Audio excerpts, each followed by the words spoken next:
वाहिगुरू जी का खालसा वाहिगुरू जी की फतेह। अस्सलाम वालेकुम आदाब अर्ज महा तुहाडी होस्ट नीलम कौर ते मैं TV84 ਦੇ ਸਾਰੇ ਦਰਸ਼ਕਾਂ ਤੇ ਸਰੋਤਿਆਂ ਨੂੰ ਜੀ ਆਇਆਂ ਕਹਿੰਦੀ ਹਾਂ ਪ੍ਰੋਗਰਾਮ ਸੱਚੋ ਸੱਚ ਵਿੱਚ ਜਿਹੜੇ ਇਸ ਪ੍ਰੋਗਰਾਮ ਨਾਲ ਦੇਸ਼ਾਂ ਵਿਦੇਸ਼ਾਂ ਤੋਂ ਜੁੜ ਚੁੱਕੇ ਨੇ। ਖਾਲਸਾ ਅਫੇਅਰ ਸੈਂਟਰ ਦੇ ਸੰਚਾਲਕ ਡਾਕਟਰ ਅਮਰਜੀਤ ਸਿੰਘ ਜੀ ਸਟੂਡੀਓ ਮੇਰੇ ਨਾਲ ਸ਼ਾਮਿਲ ਨੇ। ਆਓ ਉਹਨਾਂ ਨਾਲ ਗੱਲਬਾਤ ਕਰਕੇ ਅੱਜ ਦੇ ਅਹਿਮ ਇਸ਼ੂਜ਼ ਉੱਪਰ ਉਹਨਾਂ ਤੋਂ ਉਹਨਾਂ ਦਾ ਤਬਸਰਾ ਜਾਣਦੇ ਹਾਂ।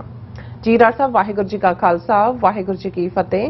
हाँ जी नीलम कौर जी ਤੁਹਾਨੂੰ भी ਤੇ ਦੁਨੀਆ ਭਰ ਚ ਬੈਠੇ ਸਾਡੇ ਬਹੁਤ ਹੀ ਪਿਆਰੇ ਸੋਹਣੇ ਸਿਆਣੇ TV84 ਦੇ ਵਿਊਅਰਸ ਨੂੰ ਵੀ ਵਾਹਿਗੁਰੂ ਜੀ का ਖਾਲਸਾ ਵਾਹਿਗੁਰੂ ਜੀ की ਫਤਿਹ ਤੇ ਸਾਡੇ ਬਹੁਤ ਹੀ ਪਿਆਰੇ ਮੁਸਲਮਾਨ ਭੈਣਾਂ ਭਰਾਵਾਂ ਨੂੰ अस्सलाम वालेकुम। जी डॉक्टर साहब जी आनो प्रोग्राम सचो सच विच बहुत शुक्रिया जी। डॉक्टर साहब आज 4 अगस्त 2022 सावन नानकशाही संमत 554 ਦਾ ਦਿਨ ਹੈ ਤੇ ਡਾਕਟਰ ਸਾਹਿਬ ਪ੍ਰੋਗਰਾਮ ਸ਼ੁਰੂ ਕਰਨ ਤੋਂ ਪਹਿਲਾਂ ਅਸੀਂ ਆਪਣੇ ਦਰਸ਼ਕਾਂ ਤੇ ਸਰੋਤਿਆਂ ਨੂੰ ਹਮੇਸ਼ਾ ਤਰ੍ਹਾਂ ਦੱਸਦੇ ਵਿਊਅਰਸ ਜੇ ਤੁਸੀਂ ਹੱਕ ਸੱਚ ਇਨਸਾਫ ਤੇ ਪਿਆਰਾ ਦਿੰਦਾ ਇੱਕੋ ਇੱਕ ਚੈਨਲ TV84 ਨੂੰ ਦੇਖਣਾ ਚਾਹੁੰਦੇ ਹੋ ਤਾਂ ਤੁਸੀਂ ਦੇਖ ਸਕਦੇ ਹੋ ਸਪੈਕਟਰਮ ਕੇਬਲ, ਆਸੀਅਨ ਕੇਬਲ, ਬੈਲਫਾ cable Canada, roku, Jadoo box, ਸ਼ਾਵਾ, ਫੇਸਬੁੱਕ TV84 ਦੀ ਐਪ ਰਾਹੀਂ online streaming and IP box ਤੇ ਤੁਸੀਂ TV84 ਨੂੰ ਦੇਖ ਸਕਦੇ ਹੋ। ਵਿਊਅਰਸ ਜੇ ਤੁਸੀਂ TV84 ਨਾਲ ਜਾਂ ਪ੍ਰੋਗਰਾਮ ਸੱਚੋ ਸੱਚ ਨਾਲ ਫੇਸਬੁੱਕ ਰਾਹੀਂ ਜੁੜੇ ਹੋ ਤਾਂ ਇਸ ਨੂੰ ਵੱਧ ਲਾਈਕ ਕਰੋ ਤੇ ਸ਼ੇਅਰ ਕਰੋ ਅਤੇ ਨਾਲ ਹੀ YouTube ਤੇ ਸਬਸਕ੍ਰਾਈਬ ਕਰੋ। ਇਹ ਵੀ ਦੱਸ ਦਿਓ ਕਿ ਤੁਸੀਂ TV84 ਦੀ ਐਪ ਨੂੰ ਐਂਡਰੋਇਡ ਐਂਡ ਐਪ ਸਟੋਰ ਤੇ ਡਾਊਨਲੋਡ ਕਰਕੇ ਜੋ TV84 ਦੀ ਲਾਈਵ ਸਟ੍ਰੀਮ ਹੈ ਇਸ ਨੂੰ ਤੁਸੀਂ 24 ਆਵਰਸ ਦੇਖ ਸਕਦੇ ਹੋ। ਵਿਊਅਰਸ ਪ੍ਰੋਗਰਾਮ ਦੀ ਸ਼ੁਰੂਆਤ ਕਰਨ ਜਾ ਰਹੇ ਹਾਂ ਅੱਜ ਦੀ ਸਪਾਂਸਰਸ਼ਿਪ ਦੇ ਹਵਾਲੇ ਨਾਲ ਕਿ ਅੱਜ ਦੇ ਪ੍ਰੋਗਰਾਮ ਸੱਚੋ ਸੱਚ ਨੂੰ ਸਪਾਂਸਰ ਕੀਤਾ ਗਿਆ ਸਿਆਟਲ ਤੋਂ ਸਰਦਾਰ ਜਸਵਿੰਦਰ ਸਿੰਘ ਪੰਨੂ ਜੀ ਹੋਰਾਂ ਵੱਲੋਂ। ਸੋ ਇਹਨਾਂ ਨੇ ਸੁਨੇਹਾ ਦਿੱਤਾ ਹੈ ਕਿ ਸਾਨੂੰ ਕੌਮੀ ਤੌਰ ਤੇ ਇਹ ਗੱਲ ਸਮਝਣੀ ਅਤ ਜ਼ਰੂਰੀ ਹੈ ਕਿ ਖਾਲਸਾ ਦੀ ਪ੍ਰਾਪਤੀ ਤੋਂ ਬਿਨਾਂ ਸਾਡੇ ਮਸਲੇ ਹੱਲ ਨਹੀਂ ਹੋ ਸਕਦੇ। ਧਾਰਮਿਕ ਪ੍ਰਚਾਰ ਹੋਵੇ, ਸਾਡੀ ਹੋਣ ਦੀ ਗੱਲ ਹੋਵੇ, ਸਿੱਖ ਕਾਰਾਂ ਦੀ ਦੁਨੀਆ ਪੱਧਰ ਤੇ ਮਾਨਤਾ ਆਦਿ ਸਭ ਕੁਝ ਪੋਲੀਟੀਕਲ ਪਾਵਰ ਨਾਲ ਜੁੜਿਆ ਹੈ। ਸੋ ਗੁਰੂ ਗ੍ਰੰਥ ਸਾਹਿਬ ਦੀਆਂ ਸਿੱਖਿਆਵਾਂ ਕੁੱਲ ਲੁਕਾਈ ਤੱਕ ਪਹੁੰਚਾਉਣ ਦੀ ਥਾਂ ਸਾਨੂੰ ਅਸੀਂ ਛੋਟੇ ਛੋਟੇ ਜਿਹੜੇ ਮਸਲਿਆਂ ਵਿੱਚ ਉਲਝਾਏ ਜਾ ਰਹੇ ਹਾਂ ਔਰ ਨਿਸ਼ਾਨੇ ਵੱਲ ਕੇਂਦਰਿਤ ਹੋਈਏ। ਡਾਕਟਰ ਅਮਰਜੀਤ ਸਿੰਘ ਜੀ ਦਾ ਬਹੁਤ ਬਹੁਤ ਧੰਨਵਾਦ ਕਿ ਉਹਨਾਂ ਨੇ ਆਪਣੀ ਜਿਹੜੀ ਜ਼ਿੰਦਗੀ ਹੈ ਕੌਮੀ ਸੰਘਰਸ਼ ਦੀ ਪੂਰਤੀ ਲਈ ਲਾਈ ਹੋਈ ਹੈ। ਸੋ ਅੱਜ ਦੀ ਸਪਾਂਸਰਸ਼ਿਪ ਲਈ ਅਸੀਂ ਸਰਦਾਰ ਜਸਵਿੰਦਰ ਸਿੰਘ ਪੰਨੂ ਜੀ ਹੋਰਾਂ ਦਾ ਤਹਿ ਦਿਲ ਤੋਂ ਧੰਨਵਾਦ ਕਰਦੇ ਹਾਂ। ਤੁਹਾਨੂੰ ਵੀ ਅਪੀਲ ਤੇ ਬੇਨਤੀ ਕਰਦੇ ਹਾਂ ਕਿ ਤੁਸੀਂ ਵੀ ਪ੍ਰੋਗਰਾਮ ਸੱਚੋ ਸੱਚ ਨੂੰ ਵੱਧ ਤੋਂ ਵੱਧ ਸਪਾਂਸਰ ਕਰੋ। ਸਪਾਂਸਰਸ਼ਿਪ ਲਈ ਤੁਸੀਂ ਸਾਨੂੰ ਕਾਲ ਕਰ ਸਕਦੇ ਹੋ ਸਾਡੇ ਫੋਨ ਨੰਬਰ ਤੇ 5166191984 6 ਨੰਬਰ ਤੇ WhatsApp ਕਰ ਸਕਦੇ ਹੋ। ਤੁਸੀਂ ਸਾਨੂੰ ਈਮੇਲ ਵੀ ਕਰ ਸਕਦੇ ਹੋ info@tv4.tv ਤੇ। ਸੋ ਵੀਅਰ ਪਹਿਲੇ ਸੈਗਮੈਂਟ 'ਚ ਗੱਲਬਾਤ ਹੋਣ ਜਾ ਰਹੀ ਹੈ ਅਮਰੀਕਾ ਤੇ ਤਾਈਵਾਨ ਦੇ ਹਵਾਲੇ ਨਾਲ ਕਿ ਅਮਰੀਕਾ ਤਾਈਵਾਨ ਦੇ ਖਿੱਚੋਤਾਣ ਦੇ ਚਲਦਿਆਂ ਭਾਰਤ ਨੇ ਪੂਰੀ ਤਰ੍ਹਾਂ ਜਿਹੜੀ ਚੁੱਪੀ ਹੈ ਉਹ ਸਾਧ ਲਈ ਹੈ ਜਦੋਂ ਕਿ ਦੁਨੀਆ ਦੇ ਅੱਡ-ਅੱਡ ਮੁਲਕਾਂ ਵੱਲੋਂ ਇਸ ਸੰਬੰਧੀ ਖੁੱਲ੍ਹ ਕੇ ਬਿਆਨਬਾਜ਼ੀ ਕੀਤੀ ਜਾ ਰਹੀ ਹੈ। ਇਸ ਬਾਰੇ ਆਪਾਂ ਗੱਲਬਾਤ ਕਰਨ ਜਾ ਰਹੇ ਹਾਂ। ਸੋ ਅਸੀਂ ਚਾਹਾਂਗੇ ਕਿ ਤੁਸੀਂ ਸਾਨੂੰ ਇਸੇ ਤਰ੍ਹਾਂ ਬਣੇ ਰਹਿਣਾ। ਦੇਖਣ ਸੁਣਨ ਤੁਹਾਡਾ ਸਭ ਦਾ ਬਹੁਤ ਬਹੁਤ ਸ਼ੁਕਰੀਆ। ਜੀ ਡਾਕਟਰ ਸਾਹਿਬ ਕੀ ਵਿਚਾਰ ਨੇ? देखो कल ਅਸੀਂ ਪੂਰੇ ਆਲਮੋਸਟ 35 ਮਿੰਟ ਦਾ ਸੈਗਮੈਂਟ ਸਾਡਾ ਸੀ ਜਿਹਦੇ ਵਿੱਚ ਕਿ ਅਸੀਂ ਨੈਂਸੀ ਪੈਲੋਸੀ ਦੀ ਚਾਈਨਾ ਵਿਜ਼ਿਟ ਔਰ ਤਾਈਵਾਨ ਮੇਨਲੈਂਡ ਚਾਈਨਾ ਨਹੀਂ ਜਿਹਨੂੰ ਇੱਕ ਅੱਡ ਯੂਨਿਟ ਹੈ ਪਰ ਅਮਰੀਕਾ ਸਮੇਤ ਔਰ ਯੂਰਪੀਅਨ ਤਾਕਤਾਂ ਸਮੇਤ international recognition one China policy ਦੀ ਹੈ। ਹਾਲਾਂਕਿ ਤਾਈਵਾਨ ਨਾਲ ਅੱਡ-ਅੱਡ ਮੁਲਕਾਂ ਨੇ ਆਪਣੇ ਕਲਚਰਲ ਜਾਂ ਵਪਾਰਕ ਸਬੰਧ ਰੱਖੇ ਹੋਏ ਨੇ ਔਰ ਸ਼ਾਇਦ 5 ਜਾਂ 6 ਮੁਲਕਾਂ ਦੇ ਵਿੱਚ ਦੁਨੀਆ ਦੇ ਤਾਈਵਾਨ ਦੀਆਂ ਆਪਣੀਆਂ ਐਮਬੈਸੀਜ਼ ਵੀ ਨੇ ਇੰਡੀਪੈਂਡੈਂਟ। ਅਮਰੀਕਾ 'ਚ ਵੀ ਕੋਈ ਉਹਨਾਂ ਦੀ ਐਮਬੈਸੀ ਨਹੀਂ ਹੈ। ਇੰਡੀਆ ਨਾਲ ਵੀ ਉਹਨਾਂ ਦੀ ਕਲਚਰਲ ਟ੍ਰੇਡ ਔਰ ਦੂਸਰੀਆਂ ਸਾਂਝਾਂ ਨੇ ਲੇਕਿਨ ਉਹਨੂੰ ਇੰਡੀਆ ਨੇ ਵੀ ਪਿਛਲੇ ਸਾਰੇ ਪੀਰੀਅਡ 'ਚ ਖੁੱਲ੍ਹ ਕੇ ਵਨ ਚਾਈਨਾ ਪਾਲਿਸੀ ਹੀ ਮੰਨੀ ਹੋਈ ਹੈ ਔਰ ਇਹੀ ਕਾਰਨ ਸੀ ਕਿ ਵਾਜਪਾਈ ਦੀ ਸਰਕਾਰ ਵੇਲੇ ਜਦੋਂ ਵਾਜਪਾਈ ਪ੍ਰਾਈਮ ਮਿਨਿਸਟਰ ਤੋਂ ਬਾਅਦ 'ਚ ਬਣਿਆ ਉਸ ਤੋਂ ਪਹਿਲਾਂ ਵੀ ਮੋਰਾਰਜੀ ਦੇਸਾਈ ਦੇ ਵੇਲੇ ਹੀ ਇੰਡੀਆ ਨੇ ਮੰਨ ਲਿਆ ਸੀ ਕਿ ਚਾਈਨਾ ਜਿਹੜਾ ਉਹ ਪੂਰਾ ਕੰਟਰੋਲ 'ਚ ਹੈ। ਉਹ ਤਿੱਬਤ ਦਾ ਇਸ਼ੂ ਹੋਏ ਜਾਂ ਤਾਈਵਾਨ ਦਾ ਹੋਏ ਉਹਨੂੰ ਉਹਨਾਂ ਨੇ ਚਾਈਨਾ ਦਾ ਹਿੱਸਾ ਮੰਨਿਆ ਸੀ। ਹਾਲਾਂਕਿ 2010 ਤੋਂ ਬਾਅਦ ਕਿਉਂਕਿ ਚਾਈਨਾ ਨੇ ਹਮੇਸ਼ਾ ਭਾਰਤ ਦਾ ਜਿਹੜਾ ਸੂਬਾ ਇਹਨਾਂ ਨੇ ਬਣਾਇਆ ਜਿਹਨੂੰ ਸਟੇਟ ਆਫ ਦਾ ਰਾਈਜ਼ਿੰਗ ਸਨ ਕਹਿੰਦੇ ਨੇ ਅਰੁਣਾਚਲ ਪ੍ਰਦੇਸ਼ ਜਿਹਨੂੰ ਚਾਈਨਾ ਸਾਊਥ ਤਿੱਬਤ ਕਹਿੰਦਾ ਕਿਉਂਕਿ ਚਾਈਨਾ ਨੇ ਹਮੇਸ਼ਾ ਆਪਣਾ ਕਲੇਮ ਸਾਊਥ ਤਿੱਬਤ ਤੇ ਰੱਖਿਆ ਤੇ 2010 ਤੋਂ ਬਾਅਦ ਭਾਰਤ ਨੇ ਕਦੇ ਇਹ ਤਾਂ ਨਹੀਂ ਕਿਹਾ ਕਿ ਤਾਈਵਾਨ ਅੱਡ ਹੈ ਜਾਂ ਤਿੱਬਤ ਅੱਡ ਹੈ ਪਰ ਇਹ ਜਿਹੜਾ ਹੈ ਮਨਮੋਹਨ ਸਿੰਘ ਦੀ ਮਿਨਿਸਟਰੀ ਦੇ ਵੇਲੇ ਹੀ ਉਹਨਾਂ ਨੇ ਥੋੜਾ ਜਿਹਾ ਲੋ ਲਾਈ ਕਰਨਾ ਸ਼ੁਰੂ ਕਰ ਦਿੱਤਾ ਸੀ। ਹਰ ਸਟੇਟਮੈਂਟ 'ਚ ਉਹ ਵਨ ਚਾਈਨਾ ਪਾਲਿਸੀ ਨਹੀਂ ਸੀ ਦੁਹਰਾਉਂਦੇ। ਸੋ ਇਹਦਾ ਆਗਾਜ਼ ਇਸ ਢੰਗ ਦੇ ਨਾਲ ਹੁੰਦਾ ਹੈ। ਜੀ ਲੇਕਿਨ ਅਸੀਂ ਇਸ ਤੋਂ ਪਹਿਲਾਂ ਕਿ ਜੋ ਕਰੰਟ ਕ੍ਰਾਈਸਿਸ ਚੱਲ ਰਿਹਾ ਹੈ ਇਸ ਦੇ ਵਿੱਚ ਭਾਰਤ ਨੇ ਜਿਹਨੂੰ ਅੰਗਰੇਜ਼ੀ 'ਚ ਲਾਊਡ ਸਾਇਲੈਂਸ ਕਹਿੰਦੇ ਨੇ, ਉਹ ਸਾਇਲੈਂਸ ਜਿਹੜੀ ਨਜ਼ਰ ਆ ਰਹੀ ਹੋਏ, ਕਿਉਂਕਿ ਜ਼ਾਹਰ ਹੈ ਕਿ ਇਹ ਦੂਸਰਾ ਐਸਾ ਇਸ਼ੂ ਇੰਟਰਨੈਸ਼ਨਲ ਇੰਪੋਰਟੈਂਸ ਦਾ ਬਣਿਆ ਹੈ ਜਿਹਦੇ 'ਚ ਕਿ ਭਾਰਤ ਕੋਈ ਵੀ ਸਪਸ਼ਟ ਸਟੈਂਡ ਲੈਣ ਤੋਂ ਜਿਹੜਾ ਹੈ ਉਹ ਭਗੌੜਾ ਹੈ। ਪਹਿਲਾ ਫਰਵਰੀ ਇਸੇ ਸਾਲ ਦੇ ਵਿੱਚ ਰੂਸ ਵੱਲੋਂ ਯੂਕਰੇਨ ਜਿਹੜਾ ਕਿ ਇੰਡੀਪੈਂਡੈਂਟ ਸੋਵਰਨ ਮੁਲਕ ਹੈ ਉਸ ਦੇ ਉੱਤੇ ਰੂਸ ਦਾ ਫੌਜੀ ਹਮਲਾ, ਔਰ ਭਾਰਤ ਨੇ ਉਹਦੀ ਕੰਡੈਮਨੇਸ਼ਨ ਤਾਂ ਕੀ ਕਰਨੀ ਸੀ, ਅਜੇ ਤੱਕ ਵੀ ਉਸ ਦਾ ਸਟੈਂਡ ਜਿਹੜਾ ਹੈ ਉਹ ਰੂਸ ਪੱਖੀ ਨਜ਼ਰ ਆਉਂਦਾ ਹੈ। ਕਿਉਂਕਿ ਜਦੋਂ ਤੁਸੀਂ ਇੱਕ ਪਾਸੇ ਉਹ ਆਪਣਾ ਰੌਲਾ ਪਾਉਂਦੇ ਨੇ, ਜਦੋਂ ਚਾਈਨਾ ਨੂੰ ਉਹ ਟਾਰਗੇਟ ਕਰਨਾ ਚਾਹੁੰਦੇ ਨੇ ਕਿ ਦੇਖੋ ਜੀ ਸਾਡੀ ਸੋਵਰਨਿਟੀ, ਸਾਡੀ ਇੰਟੈਗਰਿਟੀ ਔਰ ਸਾਡੀ ਆਜ਼ਾਦਾਨਾ ਹਸਤੀ ਔਰ ਅਸੀਂ ਇੰਡੀਪੈਂਡੈਂਟ ਮੈਂਬਰ, ਲੇਕਿਨ ਉਹੀ ਭਾਰਤ ਜਦੋਂ ਇੱਕ ਸੋਵਰਨ ਇੰਡੀਪੈਂਡੈਂਟ ਮੁਲਕ ਦੇ ਉੱਤੇ, ਯੂਕਰੇਨ ਦੇ ਉੱਤੇ ਰਸ਼ੀਆ ਹਮਲਾਵਰ ਹੁੰਦਾ ਹੈ ਤੇ ਉਸ ਦੇ ਉੱਤੇ ਉਹ ਬਿਲਕੁਲ ਜਿਹੜਾ ਹੈ ਉਹ ਪ੍ਰੋ ਰੂਸ ਸਟੈਂਡ ਲੈਂਦਾ। ਹੁਣ ਦੂਸਰਾ, ਬੇਸ਼ੱਕ ਜਿਵੇਂ ਅਸੀਂ ਕਿਹਾ ਵੀ ਤਾਈਵਾਨ ਕੋਈ ਇੰਡੀਪੈਂਡੈਂਟ ਮੁਲਕ ਤਾਂ ਨਹੀਂ ਹੈ ਔਰ ਇੰਡੀਆ ਨੇ ਵੀ ਮੰਨਿਆ ਹੋਇਆ ਵਨ ਚਾਈਨਾ ਪਾਲਿਸੀ, ਪਰ ਜੇ ਭਾਰਤ ਨੇ ਹੁਣ ਅਮਰੀਕਾ ਦੇ ਨਾਲ ਯਾਰੀ ਪਾਈ ਹੈ ਜੀ ਕੁਆਡ ਦੇ ਥੱਲੇ ਜਾਂ ਅਦਰਵਾਈਜ਼ ਡਾਟਾ ਸ਼ੇਅਰਿੰਗ ਔਰ ਬਾਕੀ ਜਿਹੜਾ ਹਥਿਆਰਾਂ ਦੀ ਖਰੀਦ ਔਰ ਦੂਸਰਾ, ਲੇਕਿਨ ਇਸ ਮੁੱਦੇ ਤੇ ਜਿਹੜਾ ਕਿਸੇ ਦਾ ਚੁੱਪ ਰਹਿਣਾ ਜਿਹੜਾ ਹੈ ਔਰ ਖਾਸ ਤੌਰ ਤੇ ਫੋਰਨ ਪਾਲਿਸੀ ਦੇ ਮਾਮਲੇ 'ਚ ਉਹ ਅਗੇਨ ਸ਼ੱਕ ਦੇ ਦਾਇਰੇ 'ਚ ਲਿਆਂਦਾ ਹੈ। ਔਰ ਇਸ ਗੱਲ ਦੇ ਉੱਤੇ ਕੁਝ ਇੰਟਰਨੈਸ਼ਨਲ ਜਿਹੜੇ ਲੋਕ ਸ਼ੁਰੂ ਤੋਂ ਹੀ ਭਾਰਤ ਦੇ ਰੋਲ ਬਾਰੇ ਜਿਹੜਾ ਉਹ ਸਵਾਲੀਆ ਨਿਸ਼ਾਨ ਰੱਖਦੇ ਨੇ, ਉਹਨਾਂ ਨੇ ਇਸ ਦੇ ਉੱਤੇ ਸਵਾਲ ਵੀ ਚੁੱਕੇ ਨੇ ਕਿ ਭਾਰਤ ਦੀ ਸਟੱਡੀਡ ਸਾਇਲੈਂਸ ਜਾਂ ਲਾਊਡ ਸਾਇਲੈਂਸ ਜਿਹਦੇ ਲਈ ਮੈਂ ਲਫ਼ਜ਼ ਇਸਤੇਮਾਲ ਕੀਤੇ ਨੇ, ਇੱਕ ਵਾਰ ਫੇਰ ਇਹ ਦੱਸਦਾ ਹੈ ਕਿ ਭਾਰਤ ਆਪਣੀ ਜ਼ਿੰਮੇਵਾਰੀ ਤੋਂ ਭਗੌੜਾ ਹੈ। ਪਰ ਉਹਦੀ ਗੱਲ ਕਰਨ ਤੋਂ ਪਹਿਲਾਂ ਅਸੀਂ ਜਦੋਂ ਕੱਲ ਵੀ ਗੱਲ ਕੀਤੀ ਸੀ ਕਿ ਵੀ ਚੀਨ ਨੇ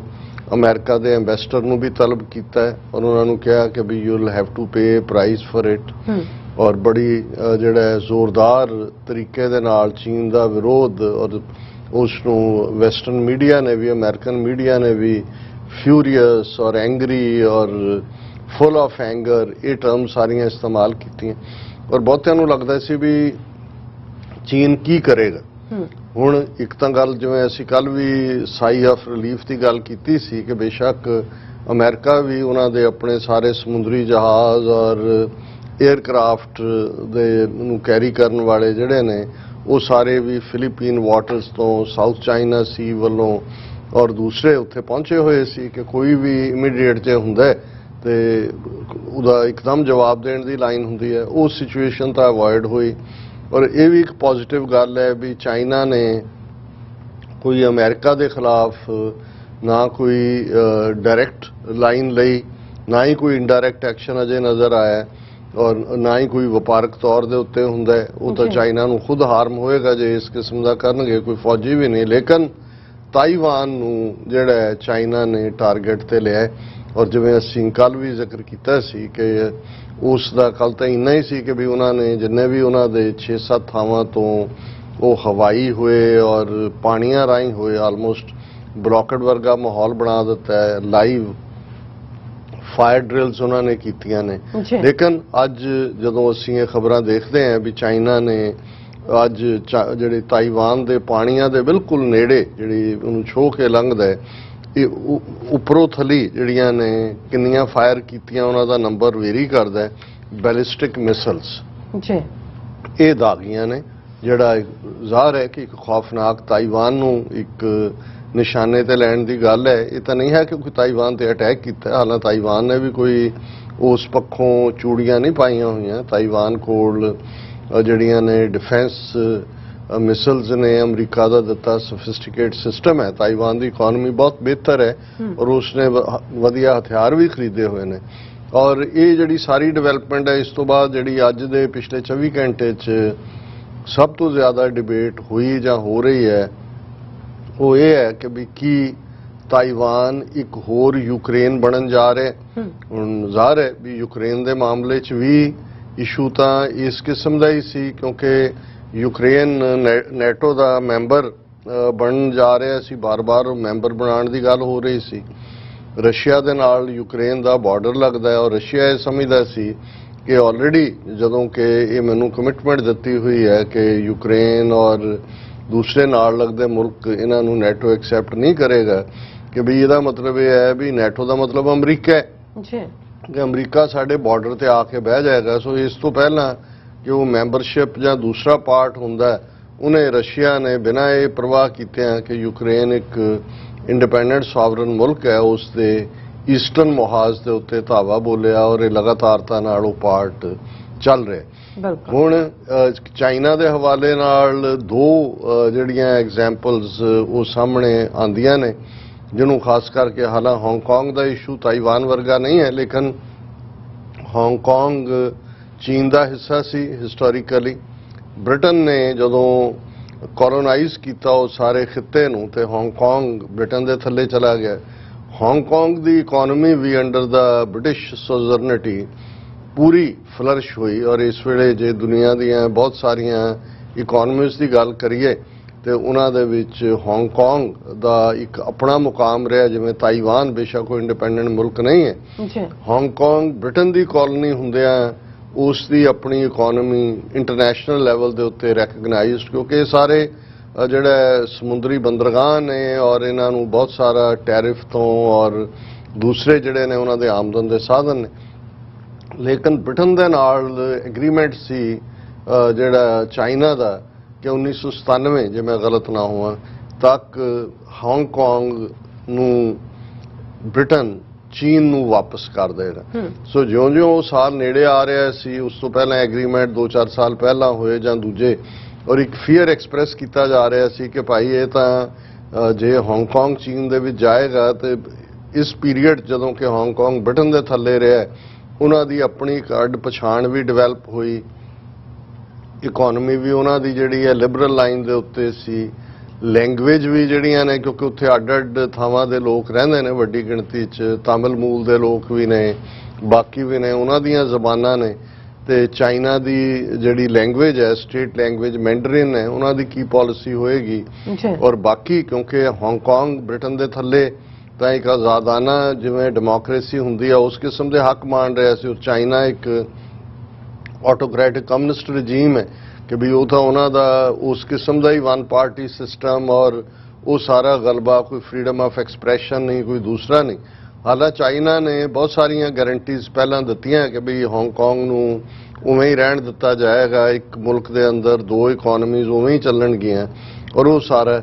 ਲੇਕਿਨ 1997 ਤੋਂ ਹੁਣ ਜੇ ਅਸੀਂ 2022 ਦੇ ਵਿੱਚ ਆਲਮੋਸਟ 25 ਸਾਲ ਬਾਅਦ ਜਦੋਂ ਗੱਲ ਕਰ ਰਹੇ ਹਾਂ, ਇਹਦੇ 'ਚ ਕੋਈ ਸ਼ੱਕ ਨਹੀਂ ਹੈ ਕਿ ਅੱਜ ਵੀ ਹਾਂਗਕਾਂਗ ਦੀ ਆਪਣੀ ਇਕਨੋਮੀ ਹੈ, ਉਸੇ ਤਰ੍ਹਾਂ ਹੀ ਲੇਕਿਨ ਹੌਲੀ ਹਾਂਗਕਾਂਗ ਦੇ ਲੋਕਾਂ ਦੇ ਉੱਤੇ ਜਿਹੜਾ ਚਾਈਨੀਜ਼ ਇੰਪੈਕਟ ਹੈ ਉਹ ਲੈਂਗੁਏਜ ਦਾ ਹੋਏ, ਉਹ ਐਡਮਿਨਿਸਟ੍ਰੇਸ਼ਨ ਦਾ ਹੋਏ, ਔਰ ਐਨ ਕੋਵਿਡ ਤੋਂ ਠੀਕ ਪਹਿਲਾਂ ਜਦੋਂ ਕਿ ਉੱਥੇ ਇਸ ਕਿਸਮ ਦੇ ਲਾਅ ਲਿਆਂਦੇ ਜਾ ਰਹੇ ਸੀ, ਫਰੀडम ਆਫ ਐਕਸਪ੍ਰੈਸ਼ਨ ਨੂੰ ਕੁਚਲਿਆ ਜਾ ਰਿਹਾ ਸੀ ਤੇ ਹਾਂਗਕਾਂਗ ਦੇ ਲੱਖਾਂ ਲੋਕ ਬਾਹਰ ਨਿਕਲੇ, ਉਹਨਾਂ ਦੀ ਬਹੁਤ ਵੱਡੀ ਸਪੋਰਟ ਸੀ ਅਮਰੀਕਾ ਦੇ ਵਿੱਚ ਵੀ, US ਕਾਂਗਰਸ ਦੇ ਵਿੱਚ ਵੀ, ਔਰ ਉਹ ਸਾਰਾ ਲੱਗ ਰਿਹਾ ਸੀ ਹਾਂਗਕਾਂਗ ਵਾਲਿਆਂ ਨੂੰ ਕਿ ਭਾਈ ਸਾਡੇ ਨਾਲ ਅਮਰੀਕਾ ਖਲੋਤਾ ਹੈ, ਸਾਡੇ ਨਾਲ ਯੂਰਪ ਖਲੋਤਾ ਹੈ।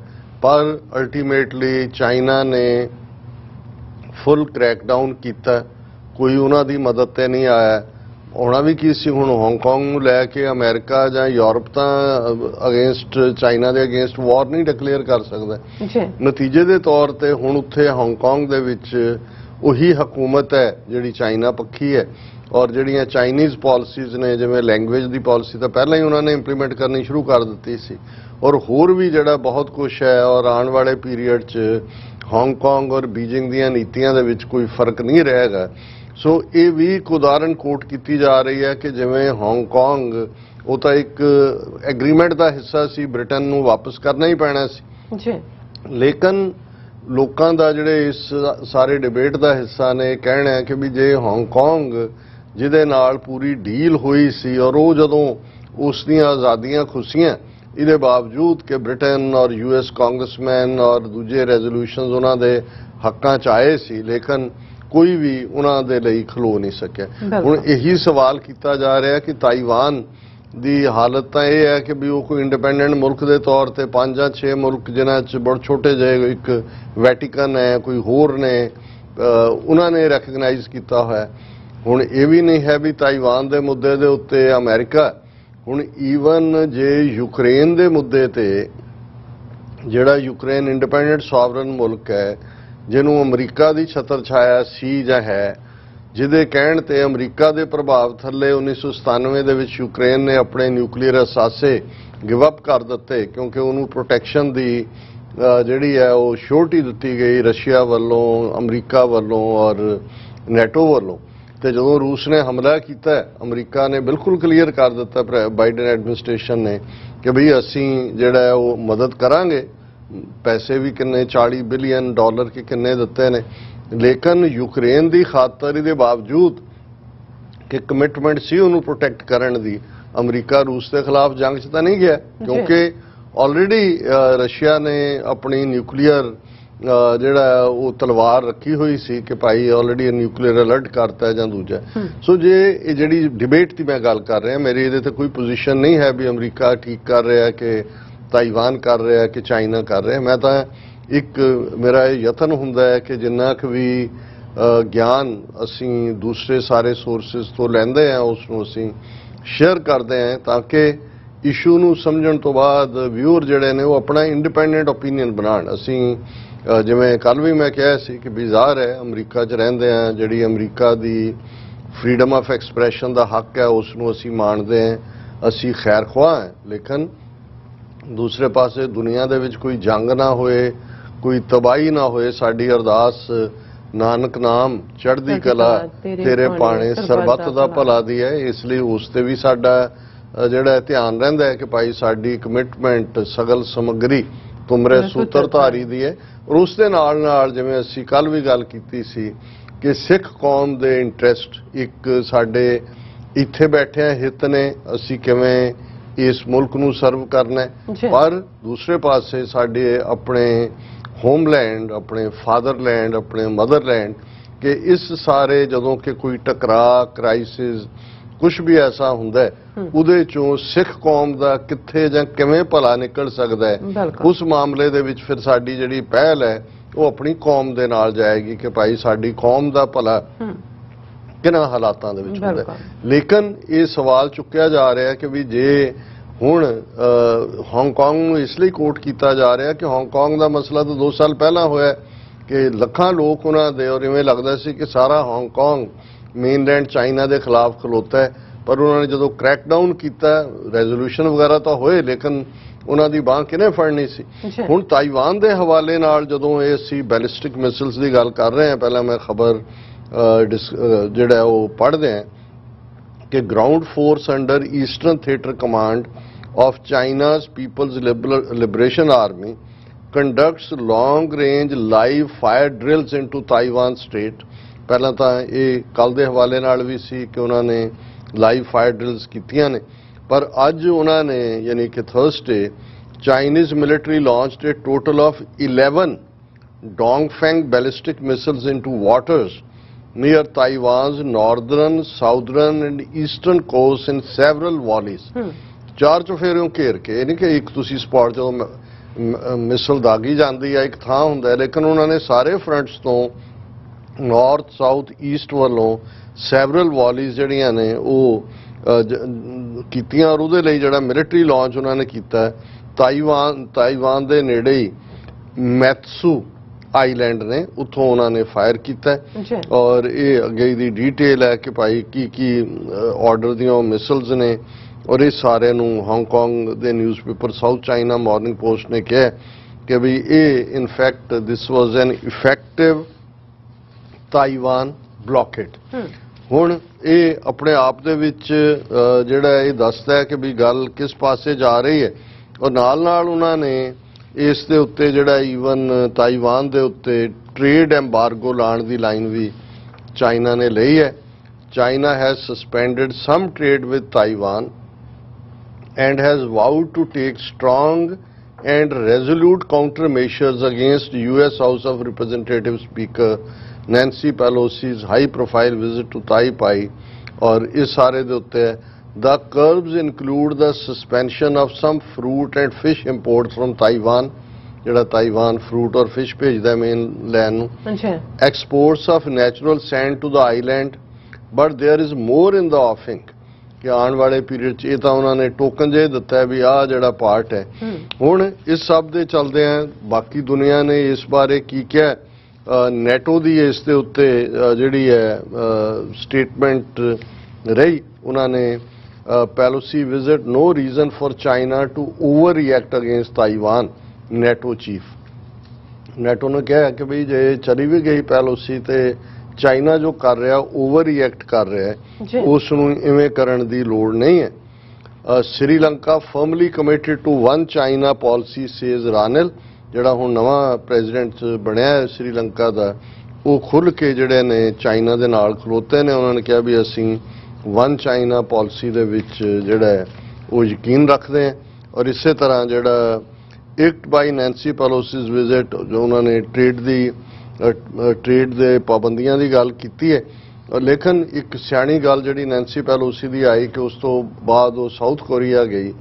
ਸਾਊਥ ਕੋਰੀਆ ਦਾ ਪ੍ਰੈਜ਼ੀਡੈਂਟ ਜਿਹਨੇ ਉਹਨੂੰ ਰਿਸੀਵ ਕਰਨਾ ਸੀ, ਉਹ ਤਾਂ ਡਰਦਿਆਂ ਉਹਨੂੰ ਰਿਸੀਵ ਕਰਨ ਨਹੀਂ ਆਇਆ। ਉਹਨੇ ਫੋਰਨ ਮਿਨਿਸਟਰ ਜਾਂ ਕਿਹਨੂੰ ਭੇਜਿਆ ਕਿ ਵੀ ਚਾਈਨਾ ਰਿਐਕਟ ਨਾ ਕਰੇ।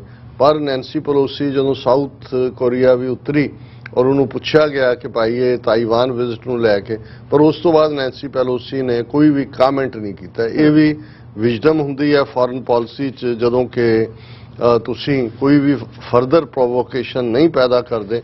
ਲੇਕਿਨ ਰੂਸ ਨੇ ਵੀ ਖੁੱਲ੍ਹ ਕੇ ਜਿਹੜਾ ਹੈ ਉਹ ਚਾਈਨਾ ਦੇ ਹੱਕ 'ਚ ਲਾਈਨ ਲਈ ਹੈ। Kremlin says China has the right to hold military drills around Taiwan, ਕਿਉਂਕਿ ਆਪ ਖੁਦ ਕੀਤਾ ਹੋਇਆ ਜੋ ਯੂਕਰੇਨ 'ਚ, ਹੁਣ ਉਹਨੂੰ ਥੋੜ੍ਹੀ ਇਹ ਕਹੇਗਾ। ਉਹ ਕਹਿੰਦਾ ਵੀ ਇਹੀ ਨੇ ਵੀ ਉਹਨੇ ਵਨ ਚਾਈਨਾ ਪਾਲਿਸੀ ਦੀ ਹਮਾਇਤ ਕੀਤੀ। ਉਹਨੇ ਕਿਹਾ ਵੀ ਜੋ ਚਾਈਨਾ ਨੇ ਕੀਤਾ ਮਿਲਟਰੀ ਡਰਿਲਸ ਔਰ ਇਹ ਸਾਰੀਆਂ ਇਹ ਜਸਟੀਫਾਈਡ ਨੇ, ਚਾਈਨਾ ਦਾ ਹੱਕ ਬਣਦਾ। ਹੁਣ ਅਸੀਂ ਜਿਹੜਾ ਇੰਡੀਆ ਦੇ ਹਵਾਲੇ ਨਾਲ ਜਿਹੜੀ ਗੱਲ ਕੀਤੀ ਕਿ ਵੀ ਉਹਨਾਂ ਦੀ ਸਟੱਡੀਡ ਸਾਇਲੈਂਸ ਹੈ ਜਾਂ ਉਹਨਾਂ ਦੀ ਜਿਹੜੀ ਹੈ ਲਾਊਡ ਸਾਇਲੈਂਸ ਹੈ, ਉਸ ਦੇ ਰੀਜ਼ਨ ਨੇ ਕਿਉਂਕਿ ਉਹ ਇਹ ਸਮਝਦਾ ਹੈ ਕਿ ਵੀ ਚਾਈਨਾ ਨੇ ਆਲਰੇਡੀ ਇਹਨਾਂ ਨੂੰ ਹੱਥ ਦਿਖਾਏ ਨੇ।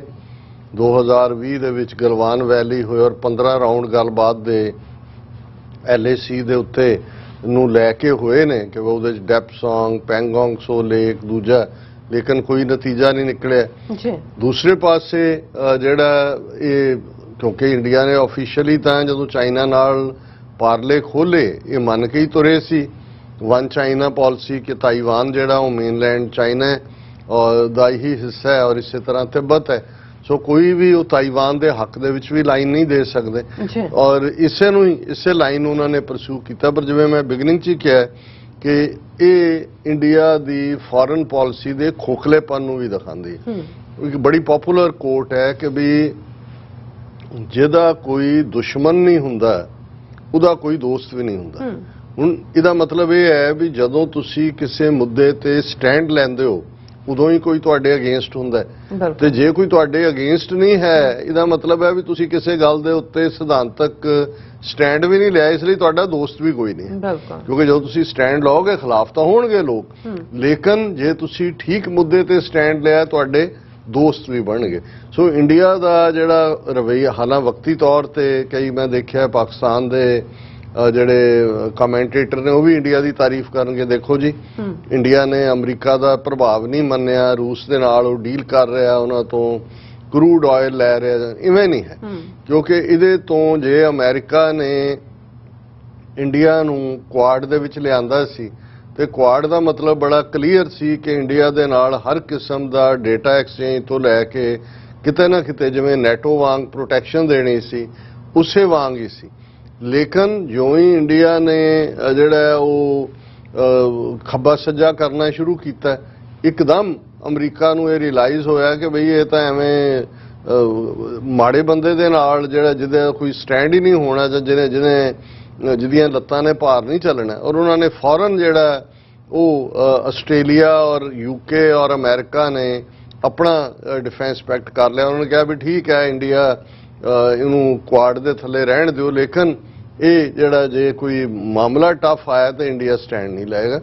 ਸੋ ਹੁਣ ਵੀ ਜੇ ਤਾਈਵਾਨ ਦੇ ਮੁੱਦੇ ਤੇ ਅਮਰੀਕਾ ਨੇ ਤਾਂ ਪੂਰਾ ਰਿਸਕ ਲੈ ਕੇ ਜੇ ਨੈਂਸੀ ਪਲੋਸੀ ਦੀ ਵਿਜ਼ਿਟ ਕਲੀਅਰ ਹੁੰਦੀ ਹੈ, ਜ਼ਾਹਰ ਹੈ ਵਾਈਟ ਹਾਊਸ ਦੀ ਪਾਲਿਸੀ ਦਾ ਭਾਵੇਂ ਆਫੀਸ਼ੀਅਲੀ ਉਹਨਾਂ ਨੇ ਕਿਹਾ ਕਿ ਜੇ ਅਸੀਂ ਵਨ ਚਾਈਨਾ ਪਾਲਿਸੀ 'ਚ ਰੱਖਦੇ, ਪਰ ਉਸ ਹੱਦ ਤੱਕ ਅਮਰੀਕਾ ਗਿਆ ਜਿੱਥੇ ਟਕਰਾਅ ਹੋ ਸਕਦਾ ਸੀ ਤੇ ਭਾਰਤ ਦੇ ਮੂੰਹ 'ਚ ਘੁੰਗਣੀਆਂ ਪਈਆਂ ਹੋਈਆਂ। ਜੇ ਉਹ ਨਹੀਂ ਵੀ ਹੈ, ਜੇ ਤੁਸੀਂ ਚਾਈਨਾ ਦੇ ਅਗੇਂਸਟ ਨਹੀਂ ਵੀ ਕਹਿਣਾ, ਇਹ ਤਾਂ ਤੁਸੀਂ ਕਹਿ ਸਕਦੇ ਹੋ ਕਿ ਭਾਈ ਤਾਈਵਾਨ ਦੇ ਨਾਲ ਸਾਡੀਆਂ ਵੀ ਕਲਚਰਲ ਔਰ ਬਿਜ਼ਨਸ ਡੀਲਸ ਹੈਗੀਆਂ ਨੇ, ਔਰ ਜੇ ਕੋਈ ਜਾਂਦਾ ਹੈ ਤਾਂ ਉਸ ਦੇ ਉੱਤੇ ਚੀਨ ਨੂੰ ਕਿਉਂ ਇਤਰਾਜ਼ ਹੈ, ਜੇ ਤੁਸੀਂ ਅਦਰਵਾਈਜ਼ ਕੰਡੈਮ ਨਹੀਂ ਵੀ ਕਰਨਾ।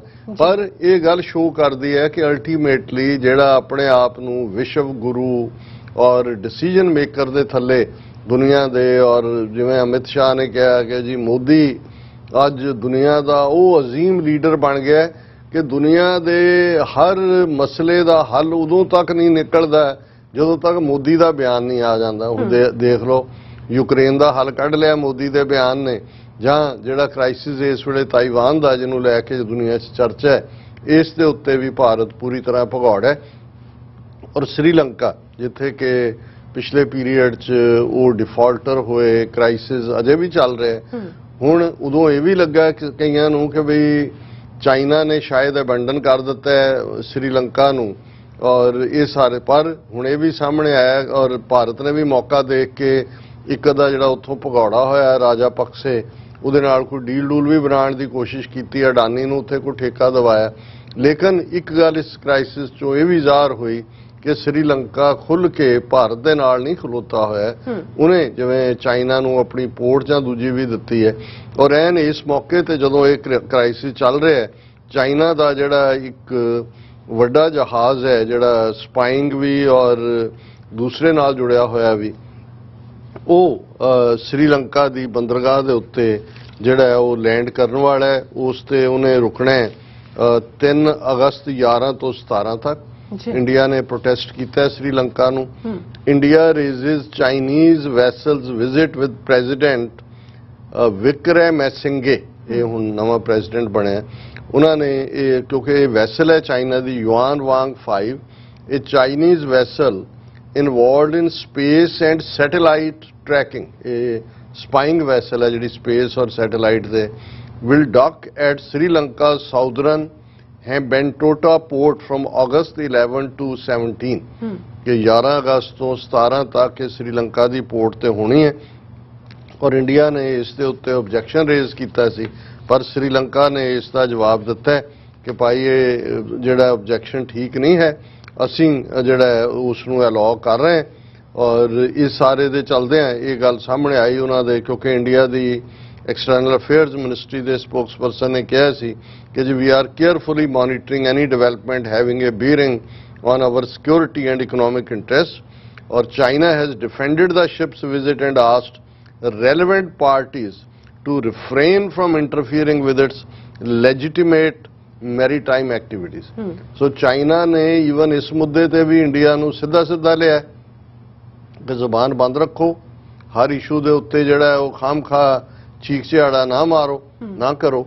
ਲੇਕਿਨ ਦੂਸਰੇ ਪਾਸੇ ਜਿਹੜਾ ਹੈ, ਔਰ ਇਸੇ ਤਰ੍ਹਾਂ ਸ੍ਰੀਲੰਕਾ ਗਵਰਨਮੈਂਟ ਨੇ ਵੀ ਜਿੱਥੇ ਉਹਨਾਂ ਨੇ ਵਨ ਚਾਈਨਾ ਪਾਲਿਸੀ ਦੀ ਗੱਲ ਕੀਤੀ, ਉੱਥੇ ਉਹਨਾਂ ਨੇ ਇਸ ਨੂੰ ਜਸਟੀਫਾਈ ਕੀਤਾ ਕਿ ਭਾਈ ਚਾਈਨਾ ਦੀ ਇਹ ਵੈਸਲ ਨੂੰ ਅਸੀਂ ਹੱਕ ਦਿੱਤਾ ਹੈ। ਔਰ ਇਹ ਸਾਰੇ ਦੇ ਚੱਲਦਿਆਂ ਅਸੀਂ ਇਹ ਦੇਖ ਰਹੇ ਹਾਂ ਕਿ ਇੰਡੀਆ ਦੀ ਫੋਰਨ ਪਾਲਿਸੀ, ਜਿਹਨੂੰ ਜੇ ਇੱਕ ਲਫ਼ਜ਼ ਕਹਿਣਾ ਹੋਵੇ ਕਿ ਹੌਲੋਡ, ਜਿਵੇਂ ਹੌਲੋ ਹੁੰਦੀ ਹੈ, ਖਾਲੀ ਹੈ, ਔਰ ਉਸ ਦੇ ਉੱਤੇ ਕੋਈ ਵੀ ਜਿਹੜੀ ਪਾਵਰ ਹੈ ਉਹ ਰਿਲਾਈ ਨਹੀਂ ਕਰੇਗੀ। ਜੀ ਡਾਕਟਰ ਸਾਹਿਬ, ਤੁਹਾਡਾ ਬਹੁਤ ਬਹੁਤ ਸ਼ੁਕਰੀਆ, ਤੁਸੀਂ ਆਪਣੇ ਵਿਚਾਰ ਸਾਡੇ ਦਰਸ਼ਕਾਂ ਨਾਲ ਸਾਂਝੇ ਕੀਤੇ ਨੇ। ਸੋ ਇੱਥੇ ਲੈਣੇ ਬ੍ਰੇਕ, ਔਰ ਬ੍ਰੇਕ ਤੇ ਜਾਣ ਤੋਂ ਪਹਿਲਾਂ ਅਸੀਂ ਆਪਣੇ ਦਰਸ਼ਕਾਂ ਤੇ ਸਰੋਤਿਆਂ ਨੂੰ ਹਮੇਸ਼ਾ ਤਰ੍ਹਾਂ ਅਪੀਲ ਤੇ ਬੇਨਤੀ ਕਰਦੀ ਹਾਂ ਵਿਊਅਰਸ, ਜਿਸ ਤਰ੍ਹਾਂ ਕਿ ਤੁਸੀਂ ਜਾਣਦੇ ਹੋ ਕਿ ਟੀਵੀ 84 ਹੱਕ ਸੱਚ ਇਨਸਾਫ ਦੀ ਜਿਹੜੀ ਆਵਾਜ਼ ਹੈ ਉਹ ਬੁਲੰਦ ਕਰ ਰਿਹਾ। ਇਹ ਆਵਾਜ਼ ਤੁਹਾਡੇ ਪਿਆਰ ਸਦਕਾ, ਤੁਹਾਡੇ ਵਿਸ਼ਵਾਸ ਸਦਕਾ, ਤੁਹਾਡੇ ਡੋਨੇਸ਼ਨ ਸਦਕਾ ਹੀ ਹੋ ਸਕਦੀ ਹੈ। ਸੋ ਅਸੀਂ ਚਾਹਾਂਗੇ ਕਿ ਤੁਸੀਂ ਟੀਵੀ 84 ਦੀ ਚੜ੍ਹਦੀ ਕਲਾ ਲਈ ਵੱਧ ਤੋਂ ਵੱਧ ਡੋਨੇਟ ਕਰੋ। ਡੋਨੇਟ ਕਰਨ ਲਈ ਸਾਡੀ ਵੈਬਸਾਈਟ tv84.tv ਤੇ ਜਾ ਕੇ ਪੇਪਲ ਦੀ ਵਰਤੋਂ ਕਰਕੇ ਵਨ ਟਾਈਮ ਡੋਨੇਟ ਕਰ ਸਕਦੇ ਹੋ, ਮੰਥਲੀ ਡੋਨੇਟ ਵੀ ਕਰ ਸਕਦੇ ਹੋ। ਤੁਸੀਂ ਟੀਵੀ 84 ਦੇ ਨਾਮ ਤੇ ਚੈੱਕ ਬਣਾ ਕੇ ਸਾਨੂੰ ਮੇਲ ਵੀ ਕਰ ਸਕਦੇ ਹੋ ਸਾਡੇ ਇਸ ਪਤੇ ਤੇ 36-01 37th Avenue, ਲੌਂਗ ਆਈਲੈਂਡ ਸਿਟੀ, ਨਿਊਯਾਰਕ 11101 USA, ਜਾਂ ਫਿਰ ਤੁਸੀਂ ਸਾਨੂੰ ਫੋਨ ਰਾਹੀਂ ਵੀ ਸੰਪਰਕ ਕਰ ਸਕਦੇ ਸਾਡੇ ਫੋਨ ਨੰਬਰ ਤੇ 5166191984 ਤੁਸੀਂ ਸਾਨੂੰ ਈਮੇਲ ਵੀ ਕਰ ਸਕਦੇ ਹੋ info@tvreport.tv ਤੇ। ਅਸੀਂ ਤੁਹਾਡੇ ਤਹਿ ਦਿਲ ਤੋਂ ਸ਼ੁਕਰਗੁਜ਼ਾਰ ਹੋਵਾਂਗੇ। ਸੋ ਇੱਥੇ ਲੈਣੇ ਬ੍ਰੇਕ। ਵਿਊਅਰਸ ਤੁਸੀਂ ਸਾਨੂੰ ਇਸੇ ਤਰ੍ਹਾਂ ਬਣੇ ਰਹਿਣਾ। ਮਿਲਦੇ ਹਾਂ ਆਫਟਰ ਦਿਸ ਸ਼ਾਰਟ ਬ੍ਰੇਕ।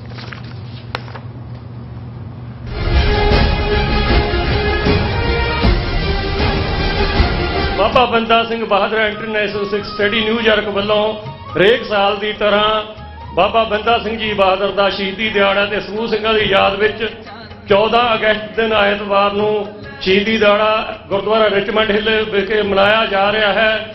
ਭੋਗ ਦੀ ਸਮਾਪਤੀ ਤੋਂ ਬਾਅਦ ਰਾਗੀ ਢਾਡੀ ਕਥਾਵਾਚਕ ਕੀਰਤਨੀ ਜਥੇ ਹਾਜ਼ਰੀਆਂ ਭਰਨਗੇ। ਅਚੇਚੇ ਤੌਰ ਤੇ ਜਥੇਬੰਦੀ ਵੱਲੋਂ ਉਪਰਾਲਾ ਕੀਤਾ ਗਿਆ ਹੈ। ਡਾਕਟਰ ਸੁਖਪ੍ਰੀਤ ਸਿੰਘ ਜੀ ਉਦਯੋਗ, ਹਰਿੰਦਰ ਸਿੰਘ ਜੀ ਟੈਕਸਸ, ਡਾਕਟਰ ਅਮਰਜੀਤ ਸਿੰਘ ਜੀ ਗੁਰੂ ਨਾਨਕ ਦੀ ਵਿਚਾਰਧਾਰਾ ਨਾਲ ਆਪਾਂ ਨੇ ਕਿੱਦਾਂ ਅਗਾਹ ਰਾਜਪਾਲ ਪ੍ਰਾਪਤ ਕਰਨਾ ਉਸ ਸੰਬੰਧੀ ਚਾਨਣਾ ਪਾਉਣਗੇ। 14 ਅਗਸਤ ਦਿਨ ਐਤਵਾਰ ਨੂੰ ਹਮ ਵਾਕਿਆ ਗੁਰਦੁਆਰਾ ਸਾਹਿਬ ਪਹੁੰਚ ਕੇ ਗੁਰੂ ਸਾਹਿਬ ਦੀਆਂ ਖੁਸ਼ੀਆਂ ਪ੍ਰਾਪਤ ਕਰੋ ਜੀ। ਵਾਹਿਗੁਰੂ ਜੀ ਕਾ ਖਾਲਸਾ, ਵਾਹਿਗੁਰੂ ਜੀ ਕੀ ਫਤਿਹ।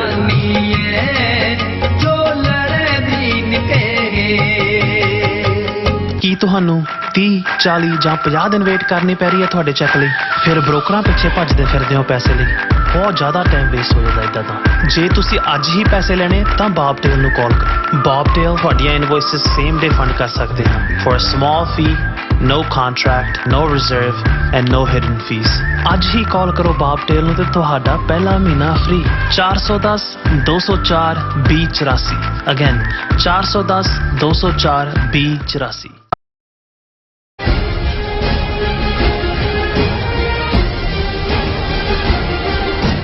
ਦਰਸ਼ਕੋ ਬ੍ਰੇਕ ਬਾਅਦ ਤੁਹਾਡਾ ਸਭ ਦਾ ਭਰਪੂਰ ਸਵਾਗਤ ਹੈ। ਸੋ ਗੱਲਬਾਤ ਕਰਨ ਜਾ ਰਹੇ ਹਾਂ ਕਿ ਹਿੰਦੂ ਸੈਨਾ ਨੇ ਭਾਰਤੀ ਸੁਪਰੀਮ ਕੋਰਟ ਵਿੱਚ ਪੈਟੀਸ਼ਨ ਦਾਇਰ ਕੀਤੀ ਹੈ ਕਿ ਸਿੱਖ ਮੁਸਾਫਰਾਂ ਨੂੰ ਹਵਾਈ ਜਹਾਜ਼ਾਂ ਵਿੱਚ ਕਿਰਪਾਨ ਲੈ ਕੇ ਜਾਣ ਦੇ ਹੱਕ ਨੂੰ ਖਤਮ ਕੀਤਾ ਜਾਵੇ। ਸੋ ਇਸ ਬਾਰੇ ਆਪਾਂ ਵਿਚਾਰ ਚਰਚਾ ਕਰਨ ਜਾ ਰਹੇ ਹਾਂ। ਸੋ ਅਸੀਂ ਚਾਹਾਂਗੇ ਕਿ ਦੋਸਤਾਂ ਨਾਲ ਇਸੇ ਤਰ੍ਹਾਂ ਬਣੇ ਰਹਿਣਾ। ਦੇਖਣ ਸੁਣਨ ਲਈ ਲਿਖਣ ਲਈ ਤੁਹਾਡਾ ਸਭ ਦਾ ਬਹੁਤ ਬਹੁਤ ਧੰਨਵਾਦ ਜੀ। ਡਾਕਟਰ ਸਾਹਿਬ ਕੀ ਕਹਿਣਾ ਚਾਹੋਗੇ ਇਸ ਮੁੱਦੇ ਤੇ?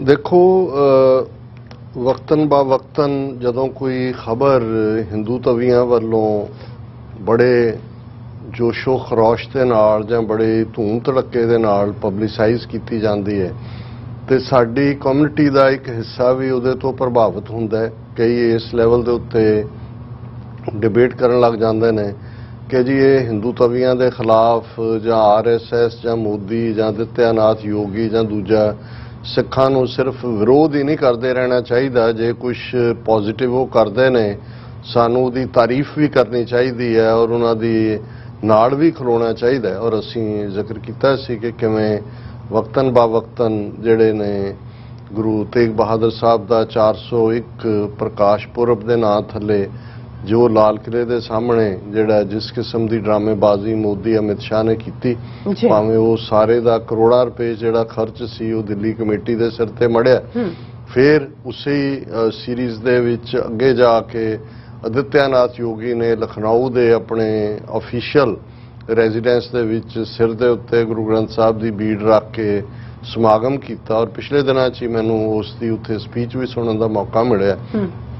ਜੇ ਉਹਨੂੰ ਤੁਸੀਂ ਧਿਆਨ ਦੇ ਨਾਲ ਦੇਖਦੇ ਹੋ ਤੇ ਜਿਹੜਾ ਬੰਦਾ ਥੋੜਾ ਜਿਹਾ ਵੀ ਸਮਝ ਰੱਖਦਾ ਹੈ ਉਹਨੂੰ ਨਜ਼ਰ ਆ ਰਿਹਾ ਹੁੰਦਾ ਹੈ ਕਿ ਬਈ ਸਿੱਖ ਜਕਾਰੇ ਛੱਡ ਰਹੇ ਨੇ, ਖੁਸ਼ ਹੋ ਰਹੇ ਨੇ। ਯੋਗੀ ਨੇ ਕਿਹਾ ਦੇਖੋ ਸਿੱਖ ਮਹਾਰਾਜਾ ਰਣਜੀਤ ਸਿੰਘ ਨੇ ਵਿਸ਼ਵਨਾਥ ਮੰਦਿਰ ਦੇ ਜਿਹੜਾ ਉੱਤੇ ਸੋਨਾ ਚੜਾਇਆ, ਇੱਕ ਉਹ ਸੀ ਜਿਹੜਾ ਮੰਦਿਰ ਤੋੜਨ ਆਏ, ਇੱਕ ਉਹ ਹੈ ਜਿਹੜੇ ਜਿਨ੍ਹਾਂ ਨੇ ਸੋਨਾ ਲਾਇਆ। ਹੁਣ ਕਹਿਣ ਨੂੰ ਜਕਾਰਾ ਛੱਡ ਕੇ ਵੀ ਵਾਕਈ ਮਹਾਰਾਜਾ ਰਣਜੀਤ ਸਿੰਘ ਨੇ ਉਹਨੇ ਤਾਂ ਮਸੀਤਾਂ ਨੂੰ ਵੀ ਜਿਹੜਾ ਮਦਦ ਦਿੱਤੀ ਹੈ, ਮੰਦਰਾਂ ਨੂੰ ਵੀ ਦਿੱਤੀ ਹੈ, ਗੁਰਦੁਆਰਿਆਂ ਨੂੰ ਤਾਂ ਦਿੱਤੀ। ਹੁਣ ਉਸ ਸਾਰੇ ਪਿੱਛੇ ਲੁਕੀ ਭਾਵਨਾ ਕੀ ਹੈ?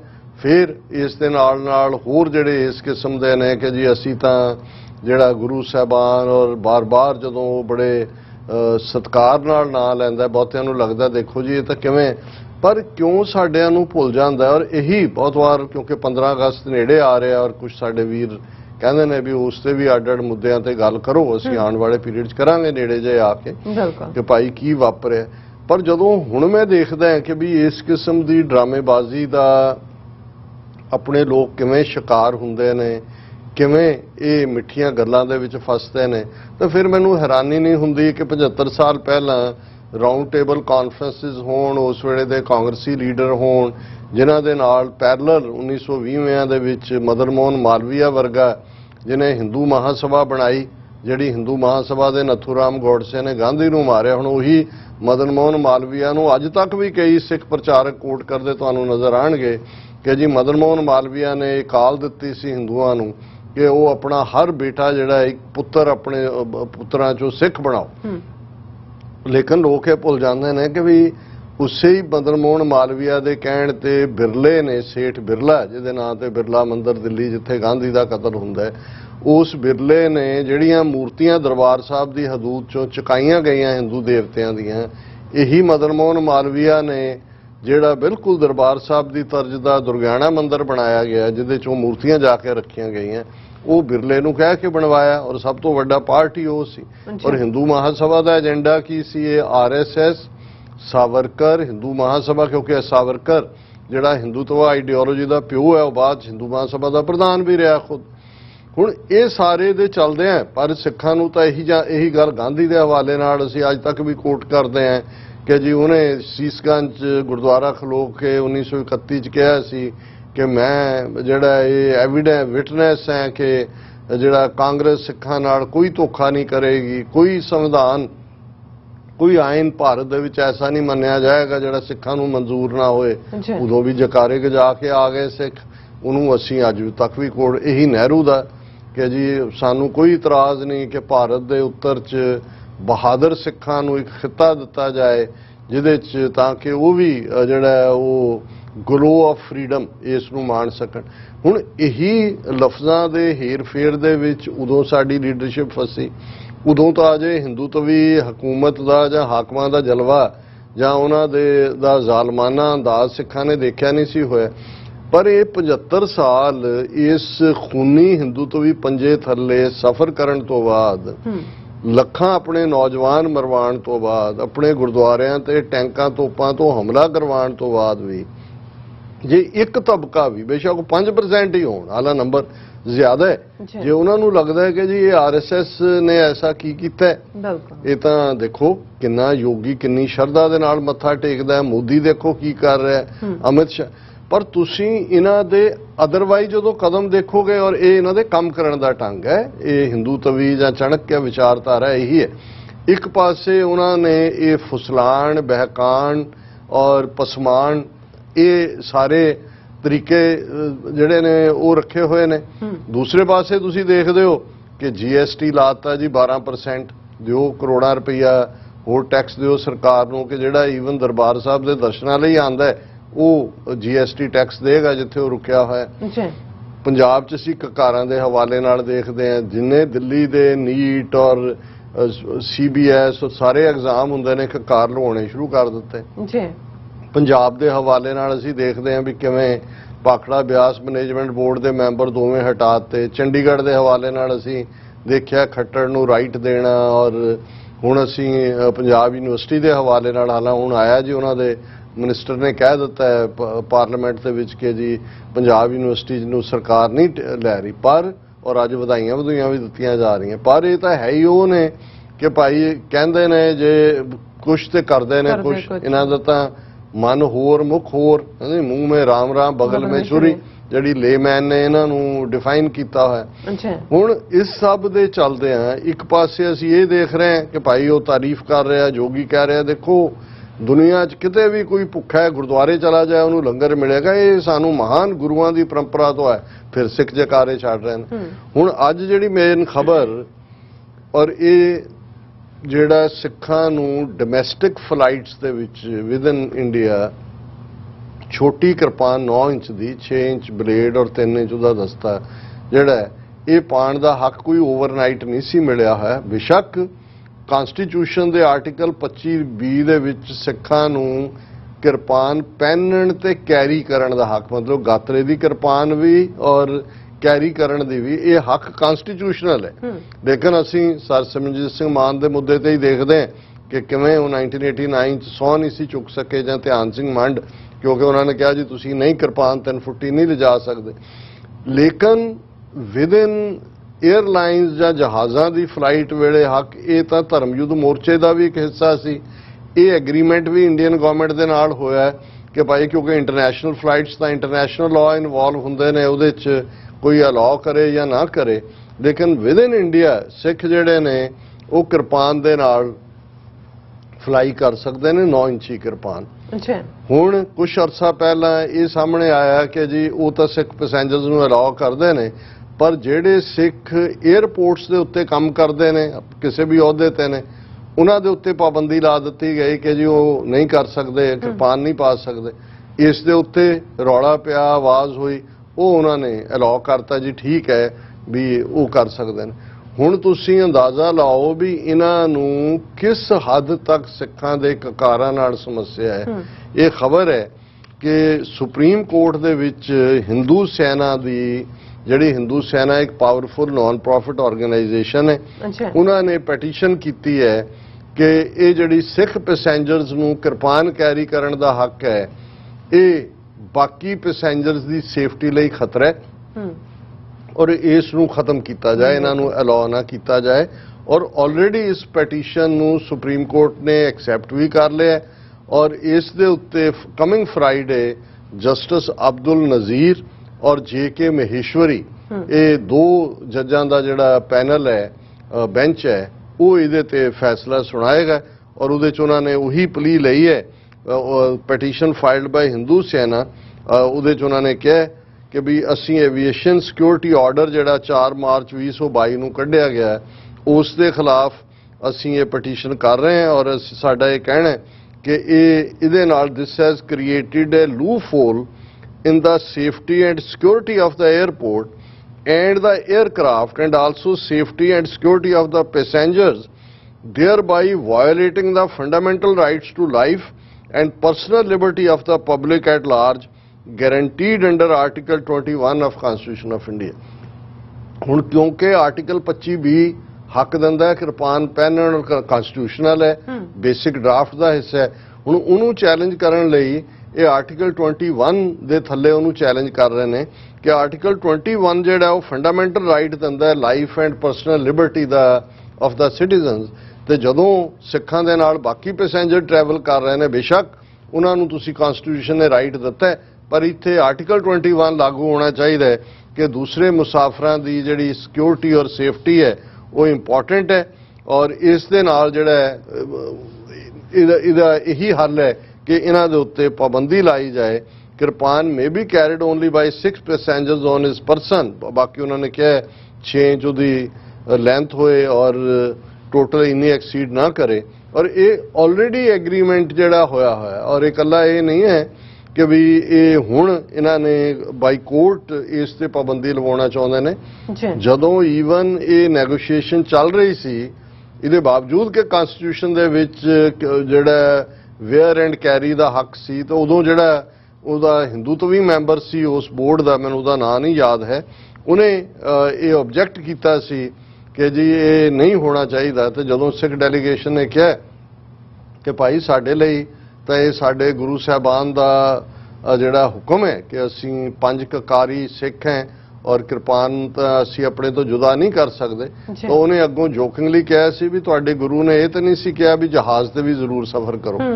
ਹੁਣ ਇਸ ਤੋਂ ਤੁਸੀਂ ਅੰਦਾਜ਼ਾ ਲਾਓ ਵੀ ਇਹਨਾਂ ਦੀ ਜ਼ਹਿਨੀਅਤ ਕੀ ਹੈ।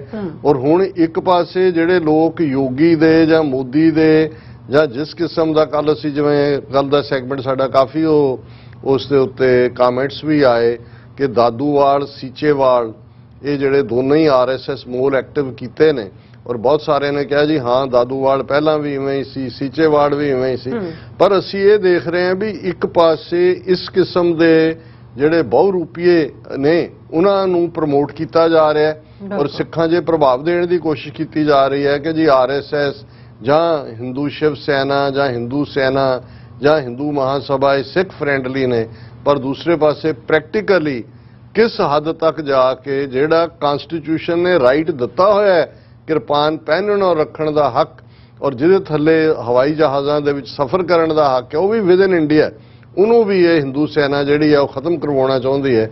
ਔਰ ਸੁਪਰੀਮ ਕੋਰਟ ਨੇ ਵੀ ਜਿਸ ਤੇਜ਼ੀ ਦੇ ਨਾਲ ਇਹਨੂੰ ਐਕਸੈਪਟ ਕੀਤਾ ਔਰ ਜਦੋਂ 2 ਜੱਜਾਂ ਚੋਂ ਇੱਕ ਮੁਸਲਮਾਨ ਹੈ ਤਾਂ ਮੈਨੂੰ ਉਦੋਂ ਹੀ ਇਹ ਇਸ ਕਿਸਮ ਦਾ ਖੌਫ ਹੁੰਦਾ ਹੈ ਕਿ ਵੀ ਇਹ ਇਸ ਲਈ ਜਦੋਂ ਵੀ ਇਸ ਕਿਸਮ ਦਾ ਕੋਈ ਫੈਸਲਾ ਕਰਵਾਉਂਦੇ ਨੇ ਉਹ ਕਿਸੇ ਮੁਸਲਮਾਨ ਨੂੰ ਜਾਂ ਈਸਾਈ ਨੂੰ ਵਿੱਚ ਜ਼ਰੂਰ ਲੈ ਆਉਂਦੇ ਨੇ, ਫੈਸਲਾ ਉਹ ਤੋਂ ਕਰਵਾਉਣਾ ਹੁੰਦਾ ਕਿਉਂਕਿ ਦੱਸਣ ਦੇ ਲਈ ਦੇਖੋ ਜੀ ਇਹ ਕੋਈ ਨਹੀਂ। ਔਰ ਇਹੀ ਗੱਲ ਸ਼ਾਹ ਕਮਿਸ਼ਨ ਦੇ ਹਵਾਲੇ ਨਾਲ ਸੀ। ਹੁਣ ਜਦੋਂ ਪੰਜਾਬ ਰੀਆਰਗੇਨਾਈਜ਼ ਐਕਟ ਵੇਲੇ ਇਹਨਾਂ ਨੇ ਸ਼ਾਹ ਕਮਿਸ਼ਨ ਬਣਾਇਆ ਕਿ ਕਿਹੜੇ ਇਲਾਕੇ ਹਰਿਆਣੇ ਨੂੰ ਔਰ ਹਿਮਾਚਲ ਨੂੰ ਦੇਣੇ ਨੇ, ਜਸਟਿਸ ਸ਼ਾਹ ਮੁਸਲਮਾਨ ਸੀ ਔਰ ਉਹਦੇ ਤੋਂ ਚੰਡੀਗੜ੍ਹ ਹਰਿਆਣੇ ਨੂੰ ਦਵਾਇਆ, ਪੰਜਾਬੀ ਬੋਲਦੇ ਇਲਾਕੇ ਕਢਵਾਏ ਔਰ ਦੂਜੇ। ਔਰ ਜਿਹੜਾ ਉਹ 3 ਮੈਂਬਰੀ ਕਮਿਸ਼ਨ ਸੀ, ਜਿਹੜਾ ਉਹਦੇ ਇੱਕ ਹਿੰਦੂ ਮੈਂਬਰ ਸੀ, ਉਹਦਾ ਨਾਂ ਨਹੀਂ ਮੈਨੂੰ ਯਾਦ ਹੈ, ਉਹਨੇ ਕਿਹਾ ਸੀ ਵੀ ਚੰਡੀਗੜ੍ਹ ਪੰਜਾਬ ਲਈ ਬਣਿਆ ਸੀ ਔਰ ਮੂਲ ਤੌਰ ਤੇ ਜਦੋਂ ਗੁਜਰਾਤ ਅੱਡ ਹੋਇਆ ਬੰਬਈ ਪ੍ਰੋਵਿੰਸ ਤੋਂ ਤੇ ਗੁਜਰਾਤ ਨੇ ਆਪਣੀ ਅੱਡ ਰਾਜਧਾਨੀ ਬਣਾਈ, ਬੰਬਈ ਤਾਂ ਨਹੀਂ ਦਿੱਤੀ ਗਈ। ਹਾਲਾਂਕਿ ਬੰਬਈ 'ਚ 90% ਦੀ ਜਾਇਦਾਦ ਗੁਜਰਾਤੀਆਂ ਦੀ ਸੀ, ਉੱਥੇ ਸਾਰੇ ਨੇ। ਔਰ ਉਹਨਾਂ ਨੇ ਇਹ ਦੇਖਿਆ, ਦੱਸੋ ਜੀ ਇਹ ਦੇਖੋ ਜੀ ਇਹ ਤਾਂ ਇੱਕ ਮੁਸਲਮਾਨ ਨੇ ਹੀ ਚੰਡੀਗੜ੍ਹ ਦਿੱਤਾ। ਹੁਣ ਇਹ ਵੀ ਜਿਹੜਾ 2 ਇਹਨਾਂ ਬੈਂਚ ਦੇ ਉੱਤੇ ਇੱਕ ਮੁਸਲਮਾਨ ਨੂੰ ਦੇਣਾ ਹੈ, ਇਹ ਵੀ ਉਸ ਤੋਂ ਇਹੀ ਫੈਸਲਾ ਕਰਵਾਉਣ ਦੀ ਲਾਈਨ ਹੋਏਗੀ।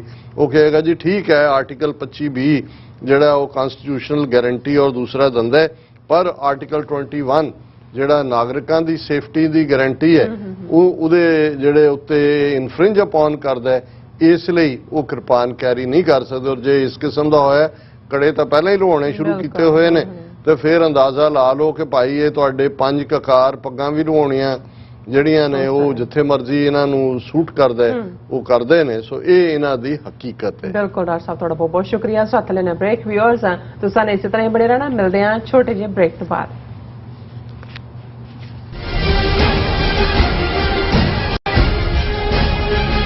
ਵਾਹਿਗੁਰੂ ਜੀ ਕਾ ਖਾਲਸਾ, ਵਾਹਿਗੁਰੂ ਜੀ ਕੀ ਫਤਿਹ।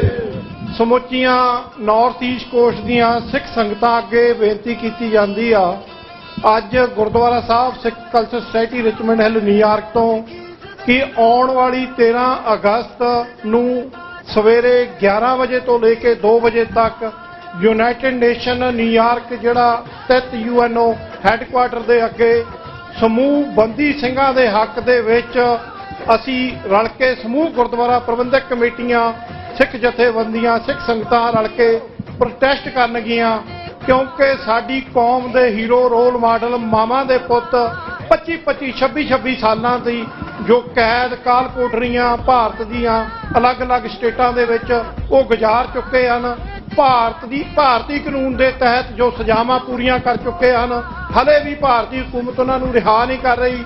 ਉਹਨਾਂ ਮਾਵਾਂ ਦੇ ਪੁੱਤਾਂ ਵਾਸਤੇ ਹਾਂ ਦਾ ਨਾਰਾ ਮਾਰ ਲਈ ਸਾਡੀ ਕੌਮ ਦੇ ਜੋ ਰੋਲ ਮਾਡਲ ਹੀਰੋ ਜੋ ਕਾਲ ਕੋਠਰੀਆਂ ਦੇ ਵਿੱਚ ਭਾਰਤ ਵਿੱਚ ਸਥਿਤ ਬੰਦ ਪਏ ਹਨ, ਉਹਨਾਂ ਨੂੰ ਰਿਹਾ ਕਰਾਉਣ ਵਾਸਤੇ ਸਤਿਗੁਰਾਂ ਦੇ ਅੱਗੇ ਅਰਦਾਸ ਕਰਕੇ ਆਓ ਆਪਾਂ ਰਲ ਕੇ UN ਦੇ ਅੱਗੇ 13 ਤਰੀਕ ਦਿਨ ਸ਼ਨੀਚਰਵਾਰ ਨੂੰ ਸਵੇਰੇ 11 ਵਜੇ ਰਲ ਮਿਲ ਕੇ ਪਰਿਵਾਰਾਂ ਸਮੇਤ ਅਸੀਂ ਉੱਥੇ ਜੁੜੀਏ ਤਾਂ ਕਿ ਆਪਣੇ ਬੰਦੀ ਸਿੰਘਾਂ ਨੂੰ ਰਿਹਾ ਕਰਾ ਸਕੀਏ। ਇਹ ਬੇਨਤੀ ਪ੍ਰਵਾਨ ਕਰਿਓ ਜੀ।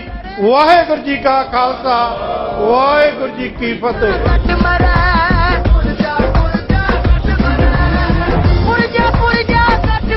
ਕੀ ਤੁਸੀਂ ਆਪਣੇ ਟੈਕਸਸ ਨੂੰ ਲੈ ਕੇ ਚਿੰਤਤ ਹੋ? ਤੁਸੀਂ ਆਪਣੀ ਕਮਾਈ ਲਈ ਮਿਹਨਤ ਕਰਦੇ ਹੋ, ਭਾਵੇਂ ਤੁਸੀਂ ਨੌਕਰੀ ਵਿੱਚ ਹੋਵੋ ਜਾਂ ਆਪਣਾ ਬਿਜ਼ਨਸ ਚਲਾਉਂਦੇ ਹੋ। ਜਦੋਂ ਟੈਕਸ ਭਰਨ ਦਾ ਸਮਾਂ ਆਉਂਦਾ ਹੈ ਤਾਂ ਤੁਹਾਨੂੰ ਇੱਕ ਭਰੋਸੇਯੋਗ ਟੈਕਸ ਅਕਾਊਂਟੈਂਟ ਦੀ ਲੋੜ ਹੈ ਜੋ ਟੈਕਸ ਬੈਲੈਂਸ ਦਾ ਤੁਹਾਡੇ ਪੱਖ ਵਿੱਚ ਜਾਣਾ ਯਕੀਨੀ ਬਣਾਵੇ। ਸਿਆਟਲ ਦੀ ਜਾਣੀ ਪਛਾਣੀ company Accurate accountants and taxes ਤੁਹਾਡੀ ਸੇਵਾ ਵਿੱਚ ਹਾਜ਼ਰ ਹੈ। ਅਸੀਂ ਹਰ ਤਰ੍ਹਾਂ ਦੇ ਟੈਕਸ ਭਰਨ ਵਿੱਚ ਤੁਹਾਡੀ ਮਦਦ ਕਰਾਂਗੇ। ਟੈਕਸ ਸੰਬੰਧੀ ਕਿਸੇ ਵੀ ਤਰ੍ਹਾਂ ਦੇ ਸਵਾਲ ਲਈ ਅੱਜ ਹੀ ਸਾਡੇ ਤੱਕ ਪਹੁੰਚ ਕਰੋ। Accurate accountants and Texas.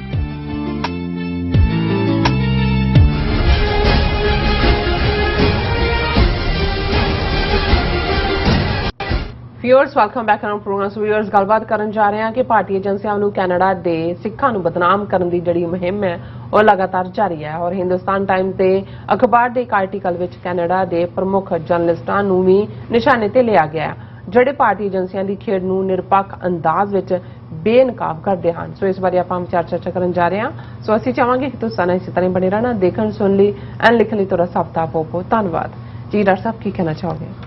ਦੇਖੋ, ਅਸੀਂ ਜਦੋਂ ਰਿਪੀਟਡਲੀ ਇਹ ਕਹਿੰਦੇ ਹਾਂ ਕਿ ਭਾਰਤੀ ਏਜੰਸੀਆਂ ਬਹੁਤ ਗੰਦੀ ਖੇਡ, ਡਰਟੀ ਗੇਮ ਖੇਡ ਰਹੀਆਂ ਨੇ ਸਿੱਖਾਂ ਦੇ ਖਿਲਾਫ, ਇੰਟਰਫੀਅਰੈਂਸ ਸਾਡੇ ਗੁਰਦੁਆਰਿਆਂ ਦੇ ਵਿੱਚ ਔਰ ਖਾਸ ਤੌਰ ਤੇ ਡਾਇਸਪੋਰਾ ਸਿੱਖ ਜਿਹੜੇ ਇਸ ਵੇਲੇ ਖਾਲਿਸਤਾਨ ਦੀ ਆਜ਼ਾਦੀ ਦੇ ਬੜੇ ਮਜ਼ਬੂਤ ਸਤੂਨ ਬਣ ਕੇ, ਪਿਲਰ ਬਣ ਕੇ ਜਿਹੜਾ ਆਪਣਾ ਰੋਲ ਅਦਾ ਕਰ ਰਹੇ ਨੇ, well within the ambit of international law, well within the ambit of UN charter. ਔਰ ਉਹਨਾਂ ਦੇ ਵਿੱਚ ਵੀ ਇਹ 4 ਮੁੱਖ ਮੁਲਕ ਅਮਰੀਕਾ, ਕੈਨੇਡਾ, ਬ੍ਰਿਟਨ ਔਰ ਆਸਟ੍ਰੇਲੀਆ, ਜਿੱਥੇ ਬਿਲਕੁਲ ਪੀਸਫੁਲ ਅੰਦਾਜ਼ ਦੇ ਵਿੱਚ ਐਕਟੀਵਿਟੀਜ਼ ਹੋ ਰਹੀਆਂ ਨੇ।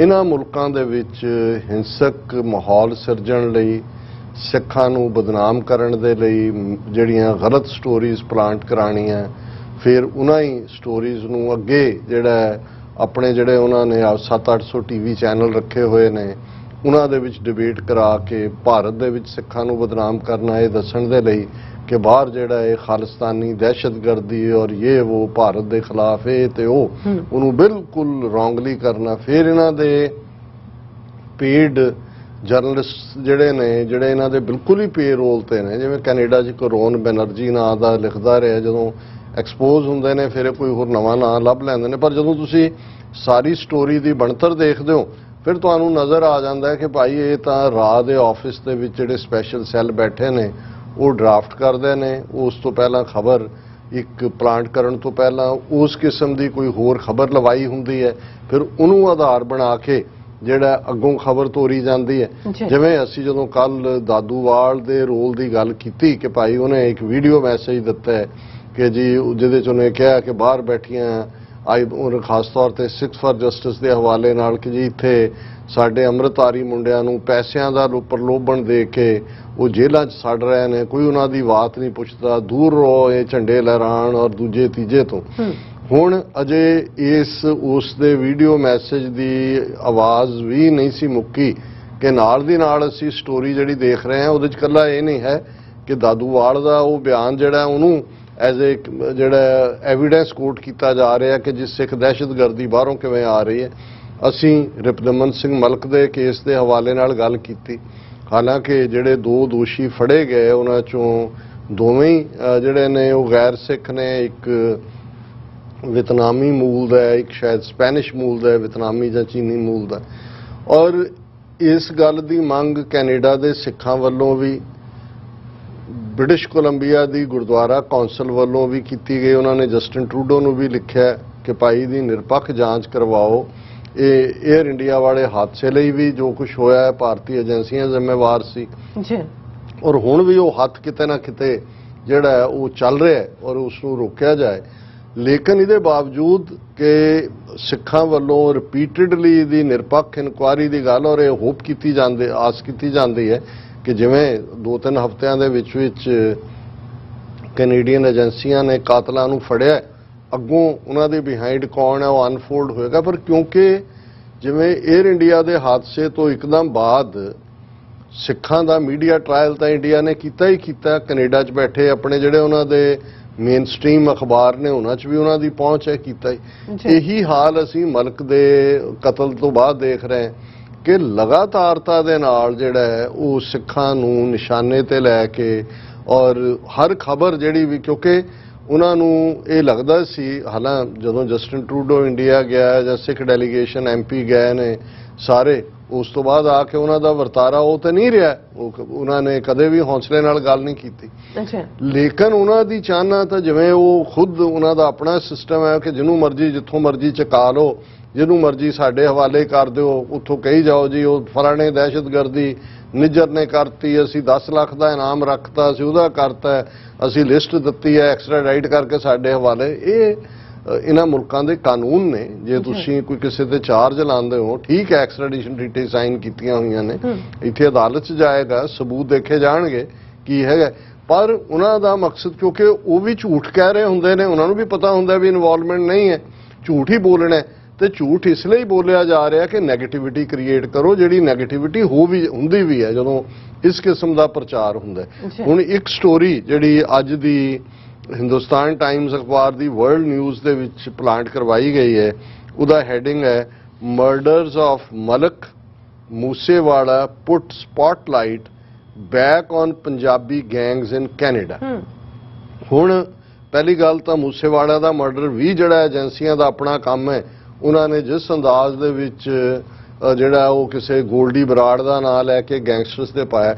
ਹੁਣ ਤੁਸੀਂ ਇਸ ਖਬਰ ਨੂੰ ਜੇ ਪਾਸੇ ਰੱਖ ਕੇ ਦੇਖੋ, ਟ੍ਰਿਬਿਊਨ ਅਖਬਾਰ ਜਿਹੜੀ ਨਾਰਥ ਇੰਡੀਆ ਦੀਆਂ ਵੱਡੀਆਂ ਅਖਬਾਰਾਂ ਚੋਂ ਹੈ, ਪੰਜਾਬ 'ਚ ਹਰ ਕੋਈ ਪੜ੍ਹਦਾ ਰਿਹਾ, ਉਹਦੀ ਕੱਲ ਰਾਤ ਮੈਂ ਸੌਣ ਤੋਂ ਪਹਿਲਾਂ ਜਦੋਂ ਦੇਖਿਆ ਤੇ ਉਹਦੀ ਟਾਈਟਲ ਮੁੱਖ ਖਬਰ ਸੀ 9 out of 11 men in Canada police most violent gangsters list are of Punjab origin. British Columbia police say they are linked to a slew of killings and shootings in the province.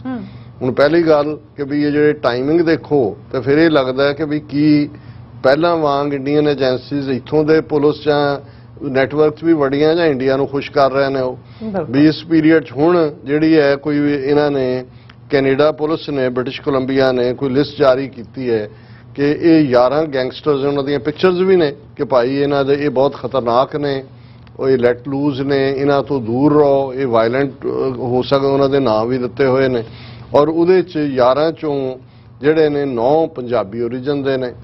ਹੁਣ ਇਹ ਕੋਈ pride ਵਾਲੀ ਗੱਲ ਤਾਂ ਨਹੀਂ ਹੈ, ਲੇਕਿਨ ਹੁਣ ਜੇ ਇੱਕ ਪੰਜਾਬ ਵਿਚਲਾ ਅਖਬਾਰ ਇਸ ਟਾਈਟਲ ਦੇ ਥੱਲੇ ਕਿ ਭਾਈ 9 ਜਿਹੜੇ ਨੇ 11 ਚੋਂ ਖੂਨੀ ਗੈਂਗਸਟਰ ਜਿਹੜੇ ਨੇ ਉਹ ਪੰਜਾਬੀ ਮੂਲ ਦੇ ਨੇ, ਉਹਨਾਂ ਦਾ ਤੁਸੀਂ ਨਾਵਾਂ ਔਰ ਪਿਕਚਰਾਂ ਨਾਲ ਤੁਸੀਂ ਕਰ ਕੀ ਰਹੇ ਹੋ? ਕੀ ਕਰ ਰਹੇ? ਹੁਣ ਅਸੀਂ ਭਾਈ ਆ ਸਾਊਥ ਅਫਰੀਕਾ ਦੇ ਜਿਹੜੀ ਸਭ ਤੋਂ ਵੱਡੇ ਬਿਜ਼ਨਸ ਸਕੈਂਡਲ ਨਿਕਲੇ ਨੇ, ਪੈਸੇ ਖਾਣ ਦੇ ਗੁਪਤੇ ਭਰਾ ਨੇ, ਮੈਂ 10 ਖਬਰਾਂ ਰੋਜ਼ ਡਿਸਕਸ ਕਰ ਸਕਦਾ ਕਿ ਕਿੱਥੇ ਕਿੱਥੇ ਕਿਹੜੇ ਕਿਹੜੇ ਹਿੰਦੂ ਕਿਹੜੇ ਕਿਹੜੇ ਫਰਾਡ 'ਚ ਫੜੇ ਗਏ ਨੇ, ਪਰ ਸਾਡਾ ਇਹ ਨਜ਼ਰੀਆ ਨਹੀਂ ਹੁੰਦਾ ਕਿ ਭਾਈ ਅਸੀਂ ਕਿਸੇ ਮਜ਼ਹਬ ਨਾਲ ਜੋੜ ਕੇ ਕਰਨਾ ਹੈ। ਕ੍ਰਿਮੀਨਲ ਤਾਂ ਕ੍ਰਿਮੀਨਲ ਹੈ, ਕੋਈ ਵੀ ਹੈ, ਕਿਹਨਾਂ ਹਾਲਾਤਾਂ 'ਚ ਹੈ, ਕਿਉਂ ਹੈ, ਇਹ ਵੀ ਡਿਬੇਟ ਵੱਖਰੀ ਹੈ। ਹੁਣ ਇਹ ਜਦੋਂ ਖਬਰ ਟ੍ਰਿਬਿਊਨ ਨੇ ਲਾਈ ਦਾ ਮਤਲਬ ਹੈ ਕਿ ਭਾਰਤ ਦੇ ਸਾਰੇ ਇਲੈਕਟ੍ਰੋਨਿਕ ਮੀਡੀਆ ਔਰ ਪ੍ਰਿੰਟ ਮੀਡੀਆ ਔਰ ਉਹਨਾਂ ਨੂੰ ਇਸ ਲਈ ਸੂਟ ਕਰਦੀ ਹੈ ਕਿਉਂਕਿ ਉਹ ਸਿੱਧੂ ਮੂਸੇਵਾਲਾ ਦਾ ਮਰਡਰ ਵੀ ਗੈਂਗਸਟਰਸ ਦੇ ਖਾਤੇ 'ਚ ਪਾਉਣ ਦੀ ਲਾਈਨ ਹੈ ਔਰ ਜੋ ਕੁਝ ਇਸ ਵੇਲੇ ਖਾਲਿਸਤਾਨੀ ਐਕਟੀਵਿਟੀ ਹੈ, ਕਿਉਂਕਿ ਇਹਨਾਂ ਨੇ ਜਦੋਂ ਇੱਕ ਝੂਠਾ ਪੁਲਿਸ ਮੁਕਾਬਲਾ ਬਣਾਇਆ ਇੱਕ ਸੋ ਕਾਲਡ ਟਾਰਗੇਟ ਸ਼ੂਟਰ ਦਾ ਪਾਕਿਸਤਾਨ ਬਾਰਡਰ ਦੇ ਨੇੜੇ ਅਟਾਰੀ ਦੇ ਨੇੜੇ ਪਿੰਡ 'ਚ ਜਾ ਕੇ ਭਕਨਾ ਪਿੰਡ ਦੇ ਵਿੱਚ, ਤਾਂ ਉਦੋਂ ਪਹਿਲਾਂ ਇਹਨਾਂ ਨੇ ਖਬਰ ਪਲਾਂਟ ਕਰਨ ਦੀ ਕੋਸ਼ਿਸ਼ ਕੀਤੀ ਕਿ ਵੀ ਜਿਵੇਂ 6 ਫਾਰ ਜਸਟਿਸ ਵਾਲੇ ਉਹਨੂੰ ਸੇਫਲੀ ਪਾਕਿਸਤਾਨ ਕੱਢਣਾ ਚਾਹੁੰਦੇ ਸੀ ਕਿ ਤੁਸੀਂ ਈਵਨ ਗੈਂਗਸਟਰ ਲਾਈਨ ਨੂੰ ਵੀ ਉੱਥੋਂ ਚੁੱਕ ਕੇ ਕੈਨੇਡਾ ਤੋਂ ਇੰਡੀਆ ਦੀ ਉਹਨੂੰ ਨਾਲ ਪਾਕਿਸਤਾਨ ISI ਜਾਂ ਦੂਜੇ ਦੇ ਨਾਲ ਜੋੜੋ। ਉਹ ਤਾਂ ਜੁੜੀ ਨਹੀਂ, ਗੱਲ ਬਣੀ ਨਹੀਂ ਔਰ ਬਾਅਦ 'ਚ ਪਿੰਡ ਵਾਲਿਆਂ ਨੇ ਵੀ ਕਿਹਾ ਵੀ ਅਸੀਂ ਉਹਨਾਂ ਨੂੰ ਨਹਾਉਂਦਿਆਂ ਦੇਖਿਆ ਨਾ ਕੋਈ ਮੁਕਾਬਲਾ ਦੇਖਿਆ, ਲੋਕਾਂ ਨੂੰ ਤਾਂ ਘਰਾਂ ਦੇ ਅੰਦਰ, ਪਰ ਉਹ ਕਹਾਣੀ ਖਤਮ ਕਰਕੇ ਤੁਸੀਂ ਦੇਖੋਗੇ ਕਿ ਮੀਡੀਆ 'ਚੋਂ ਸਿੱਧੂ ਮੂਸੇਵਾਲਾ ਦੇ ਕੇਸ ਕਿੱਥੇ ਸਟੈਂਡ ਕਰਦਾ ਹੈ, ਗੈਂਗਸਟਰ ਦੇ ਪਿੱਛੇ ਕੌਣ ਹੈ, ਉਹ ਤੁਹਾਨੂੰ ਹੁਣ ਖਬਰ ਨਹੀਂ ਮਿਲੇਗੀ।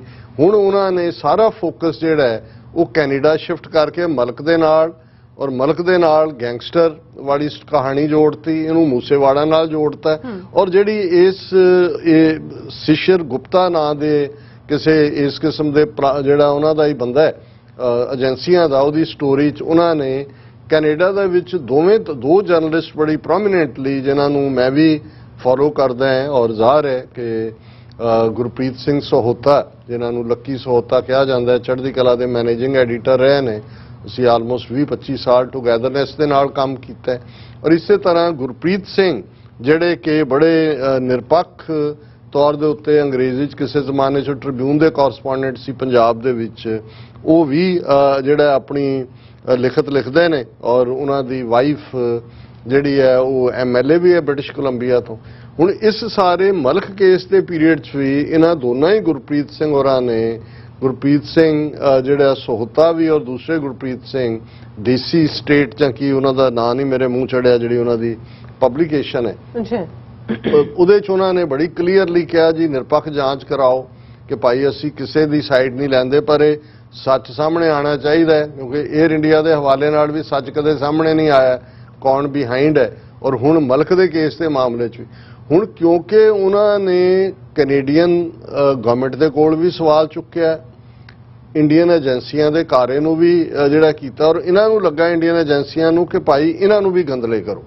ਹੁਣ ਅਸੀਂ ਦੇਖ ਰਹੇ ਹਾਂ, ਅਸੀਂ ਤਾਂ ਆਪਣੇ ਹਵਾਲੇ ਨਾਲ TV 84 ਦੇ ਦੇਖਦੇ ਹਾਂ ਕਿ ਕਿਵੇਂ ਕੱਲਾ ਇਹੀ ਨਹੀਂ ਵੀ ਸਾਡਾ ਪੇਜ ਉੱਥੇ ਬਲੌਕ ਕੀਤਾ ਹੈ, ਇੱਥੇ ਫੇਸਬੁੱਕ ਹੋਏ YouTube ਹੋਏ ਸਾਨੂੰ ਇੰਨਾ ਕੁ ਰੈਸਟ੍ਰਿਕਟ ਕਰ ਦਿੱਤਾ ਗਿਆ ਹੈ ਜਿਹਨੂੰ ਪਤਾ ਨਹੀਂ ਕੀ ਟਰਮ ਯੂਜ਼ ਹੁੰਦੀ ਹੈ, ਸ਼ੈਡੋ ਬਲੌਕਿੰਗ, ਕਿ ਕਿਸੇ ਤੱਕ ਪਹੁੰਚਦਾ ਹੀ ਨਹੀਂ ਹੈ। ਹੁਣ ਜਿੱਥੇ 30-40 ਹਜ਼ਾਰ ਜਿਹੜੇ ਵਿਊਅਰ 24 ਘੰਟਿਆਂ 'ਚ ਕੁਝ ਸੈਗਮੈਂਟਸ ਤੇ ਆਉਂਦੇ ਸੀ ਹੁਣ ਉਹ ਸਿਮਟ ਕੇ 2-4 ਹਜ਼ਾਰ 'ਚ ਰਹਿ ਗਏ ਨੇ ਕਿਉਂਕਿ ਇਹਨਾਂ ਦੇ ਵਿੱਚ ਵੀ ਕਿਸ ਲੈਵਲ ਤੇ ਕੀ ਰਿਪੋਰਟਾਂ ਕਰਦੇ ਨੇ ਕੀ ਇਹਨਾਂ ਦਾ ਪਾਰਟ ਹੈ ਔਰ ਜਿੱਥੇ ਕੋਈ ਇਹਨਾਂ ਨੂੰ ਲੱਗਦਾ ਹੈ ਕਿ ਵੀ ਜਿਹੜੀ ਆਵਾਜ਼ ਕੋਈ ਉੱਠਦੀ ਹੈ ਉਹਨੂੰ ਤੁਸੀਂ ਕਿਵੇਂ ਬੰਦ ਕਰਨਾ ਹੈ, ਉਹਦੇ ਲਈ ਇਹੀ ਹੁੰਦਾ ਹੈ ਕਿ ਉਹਨੂੰ ਵੀ ਜੋੜ ਦਿਓ ਨਾਲ, ਦਹਿਸ਼ਤਗਰਦੀ ਨਾਲ ਜੋੜ ਦਿਓ, ਗੈਂਗਸਟਰਾਂ ਨਾਲ ਜੋੜ ਦਿਓ, ਖਾਲਿਸਤਾਨੀਆਂ ਨਾਲ ਜੋੜ ਦਿਓ। ਔਰ ਇਹ ਖਬਰ ਜਿਹਦੇ 'ਚ ਉਹਨਾਂ ਨੇ ਇਸ ਗੈਂਗਸਟਰਸ ਨੂੰ ਜੋੜਿਆ, ਮੂਸੇਵਾੜਾ ਦੇ ਮਰਡਰ ਦੇ ਨਾਲ ਗੋਲਡੀ ਬਰਾੜ ਨੂੰ ਜੋੜਿਆ, ਇਧਰ ਜਿਨ੍ਹਾਂ ਨੂੰ ਇਹਨਾਂ ਨੇ ਇਹ ਕਹਿ ਕੇ ਜੀ ਉੱਥੋਂ ਉਹ ਆਰਡਰ ਪਤਾ ਨਹੀਂ ਕੀ ਨਾਂ ਉਹਦਾ ਰੱਖ ਦਿੱਤਾ ਕਿਸੇ ਫੋਰਸ ਦਾ ਜੀ, ਕੈਨੇਡਾ ਚੋਂ ਹੈ ਔਰ ਉਹ ਆਰਡਰ ਦਿੱਤੇ ਜਾਂਦੇ ਨੇ ਉੱਥੇ ਕਿਲਿੰਗ ਲਈ। ਔਰ ਇਸ ਸ਼ਿਸ਼ਰ ਗੁਪਤਾ ਦੀ ਸਟੋਰੀ 'ਚ ਮੁੱਖ ਤੌਰ ਦੇ ਉੱਤੇ ਜਿਹੜਾ ਇਹਨਾਂ ਨੇ ਮਕਸਦ ਇਹਨਾਂ ਦਾ ਇੱਕੋ ਹੀ ਹੈ ਕਿ ਭਾਈ ਕਿਵੇਂ ਸਿੱਖ ਲਹਿਰ ਨੂੰ ਬਦਨਾਮ ਕਰਨਾ, ਔਰ ਉਸ ਦੇ ਚੱਲਦਿਆਂ ਉਹਨਾਂ ਨੇ ਇਸ ਸਟੋਰੀ ਦੇ ਵਿੱਚ even little support from Canada, UK and other western countries, ਇੱਕ ਟਾਈਟਲ ਇਹ ਵੀ ਦਿੱਤਾ ਹੈ ਕਿ ਜੀ ਅਸੀਂ ਇਹ ਵੀ ਕਿਹਾ ਉਹ ਵੀ ਕਿਹਾ, ਔਰ ਲੇਕਿਨ ਇਹ ਹਕੂਮਤਾਂ ਕੋਈ ਜਿਹੜੀਆਂ ਨੇ India's effort to seek their deportation to India despite furnishing tangible proof to the Canadian authorities have barely borne any fruit। Canadian government ਨੂੰ ਵੀ ਗਿਲਟ ਦਿਓ ਕਿ ਜੀ ਅਸੀਂ ਤੁਹਾਨੂੰ ਦੇ ਰਹੇ ਹਾਂ, ਸਬੂਤ ਵੀ ਦੇ ਰਹੇ ਹਾਂ ਟੈਂਜੀਬਲ, ਇਹਨਾਂ ਨੂੰ ਵੀ ਪਤਾ ਕਿੰਨੇ ਕੁ ਟੈਂਜੀਬਲ ਨੇ ਔਰ ਕੋਰਟ 'ਚ ਕਿੰਨੇ ਸਟੈਂਡ ਕਰ ਸਕਦੇ ਨੇ। ਔਰ ਇਹ ਉਹਨਾਂ ਨੇ ਕਿਹਾ Canada the, UK and other western countries give 2 hoots to India's demand to return to India the criminals responsible for carrying out terror activities। ਔਰ ਉਹਨਾਂ ਕਿਹਾ ਜੀ ਇਹ 2 hoots, ਇਹ ਬਿਲਕੁਲ ਹੀ ਸਾਨੂੰ ਕਹਿੰਦੇ ਨੇ ਦਫਾ ਹੋਵੋ, ਉਹਨਾਂ ਨੇ ਕੀ ਕਰਨਾ। ਫਿਰ 에ਅਰ ਇੰਡੀਆ ਨੂੰ ਉਹਨਾਂ ਨੇ ਰੇਕ ਕੀਤਾ, ਦੇਖੋ ਜੀ ਇੰਨਾ ਵੱਡਾ ਹੋਇਆ, ਉਹਦੇ ਦੋਸ਼ੀਆਂ ਨੂੰ ਸਜ਼ਾ ਨਹੀਂ ਮਿਲੀ। ਫਿਰ ਇਬਦਮਨ ਮਲਕ ਦੀ ਕਿਲਿੰਗ ਨਾਲ ਔਰ ਜਿਹੜਾ 2 ਜਰਨਲਿਸਟ ਦੇ ਹਵਾਲੇ ਨਾਲ ਜਿਹੜਾ ਇਹਨਾਂ ਨੇ ਮਿਸ ਇਨਫੋਰਮੇਸ਼ਨ ਦਿੱਤੀ ਹੈ, ਜਿਹਨੂੰ ਅਸੀਂ ਇਕੱਲਾ ਕੰਡੈਮ ਨਹੀਂ ਕਰਦੇ, ਅਸੀਂ ਸਮਝਦੇ ਹਾਂ ਵੀ ਇਹਨਾਂ ਨੂੰ ਚੈਲੰਜ ਕੀਤਾ ਜਾਣਾ ਚਾਹੀਦਾ ਹੈ, ਇਹਨਾਂ ਦੇ ਉੱਤੇ ਡਿਫੇਮੇਸ਼ਨ ਕੇਸ ਕੀਤਾ ਜਾਣਾ ਚਾਹੀਦਾ ਹੈ। Authorities have also not yet initiated any action against other suspects in Malk's murder। ਉਹਨਾਂ ਨੂੰ ਕਿਹਨੇ ਸਸਪੈਕਟ ਬਣਾਇਆ? ਇਹਨਾਂ ਦੇ ਮੀਡੀਆ ਨਹੀਂ, ਇਹਨਾਂ ਦੀ ਗਵਰਨਮੈਂਟ ਨੇ, ਏਜੰਸੀਆਂ ਨੇ ਤਾਂ ਦੋਵੇਂ ਜਿਹੜੇ ਕੈਨੇਡੀਅਨ ਪੁਲਿਸ ਨੇ ਲੱਭ ਕੇ ਦੋਵੇਂ ਸਾਹਮਣੇ ਰੱਖਤੇ ਨੇ। ਉਹਨਾਂ ਦੇ ਨਾਲ ਚੱਲ ਰਹੀ ਹੋਏਗੀ ਉਹਨਾਂ ਦੀ ਇੰਟਰੋਗੇਸ਼ਨ ਕਿ ਭਾਈ ਤੁਸੀਂ ਕਿਹਦੇ ਕਹਿਣ ਤੇ ਕੀਤਾ ਜਾਂ ਤੁਹਾਡਾ ਕੀ ਮੋਟਿਵ ਸੀ ਇਹਦੇ ਥੱਲੇ। ਲੇਕਿਨ ਇਹਨਾਂ ਦਾ ਇਹ ਕਹਿਣਾ ਕਿ ਜੀ ਦੂਸਰੇ ਜਿਹੜੇ ਨੇ ਨੇਮਲੀ ਗੁਰਵਿੰਦਰ ਸਿੰਘ ਧਾਲੀਵਾਲ, ਇਹ ਕਲੋਜ਼ ਏਡ ਟੂ ਨਿੱਜਰ। ਹੁਣ ਤੁਸੀਂ ਗੁਰਵਿੰਦਰ ਸਿੰਘ ਧਾਲੀਵਾਲ ਨੂੰ ਵੀ, ਨਿੱਜਰ ਨੂੰ ਤਾਂ ਬਣਾਇਆ ਹੀ ਬਣਾਇਆ, ਸਸਪੈਕਟ ਧਾਲੀਵਾਲ ਨੂੰ ਵੀ ਬਣਾ ਦਿਓ। ਗੁਰਪ੍ਰੀਤ ਸਿੰਘ ਸਹੋਤਾ, ਇਹ TV host at channel Punjabi. Gurpreet Singh Sahota ਜਿਹੜੇ ਨੇ ਹੁਣ ਇਹ TV ਐਂਕਰ ਵੀ ਨੇ ਚੈਨਲ ਪੰਜਾਬੀ ਤੇ। ਵਿਚ is owned by hardcore Khalistani Perry Dulai. Ranjit Singh Khalsa also called Kala, incharge of Khalistani gurdwara at Abbotsford. ਹੁਣ ਜਿਹੜੇ ਵੀ ਉੱਥੇ ਦੂਲੇ ਨੇ ਜਾਂ ਰਣਜੀਤ ਸਿੰਘ ਨੇ, ਇਹ ਖਾਲਿਸਤਾਨੀ ਐਕਟਿਵਿਸਟ ਨੇ, ਉਹਨਾਂ ਨੂੰ ਵੀ ਤੁਸੀਂ ਦਹਿਸ਼ਤਗਰਦੀ ਜੋੜੋ, ਉਹਨਾਂ ਨਾਲ ਗੁਰਪ੍ਰੀਤ ਸਿੰਘ ਸਹੋਤੇ ਨੂੰ ਜੋੜੋ। ਗੁਰਪ੍ਰੀਤ ਸਿੰਘ ਸਹੋਤੇ ਨੂੰ ਜਿਹੜਾ ਤੁਸੀਂ ਉਹ ਸਾਰੇ ਦੇ ਨਾਲ ਜੋੜੋ। The name of journalist Gurpreet Singh, husband of NDA MLA from British Columbia Rachna Singh. ਪਹਿਲੀ ਗੱਲ ਕਿ ਜਿਹੜੀ ਵਾਈਫ ਹੈ MLA ਹੈ, ਉਹਦਾ ਕੀ ਤਾਲੁਕ ਹੈ ਸਾਰੇ ਨਾਲ? ਤੁਸੀਂ ਨੇਮ ਡ੍ਰੌਪਿੰਗ ਕਿਉਂ ਕਰ ਰਹੇ ਹੋ?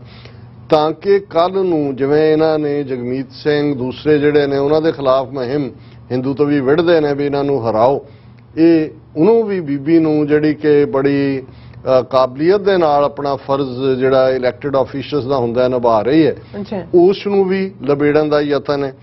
Also figures as a provocateur against Malik. ਹੁਣ ਪ੍ਰੋਵੋਕੇਟਰ, ਹੁਣ ਜਿਹੜਾ ਜਰਨਲਿਸਟ ਤੁਹਾਨੂੰ ਸਵਾਲ ਕਰੇ ਕਿ ਤੁਸੀਂ ਦੱਸੋ, ਔਰ ਪ੍ਰੋਫੈਸ਼ਨਲ ਜਰਨਲਿਸਟ ਹੈ ਗੁਰਪ੍ਰੀਤ ਸਿੰਘ, ਇੱਥੇ ਵੀ TV 84 ਦੇ ਵੀ ਆਏ, ਅਕਸਰ ਉਹਨਾਂ ਨਾਲ ਗੁਫ਼ਤਗੂ ਦੇ ਵਿੱਚ ਗੱਲਬਾਤ ਵੀ ਹੁੰਦੀ ਹੈ।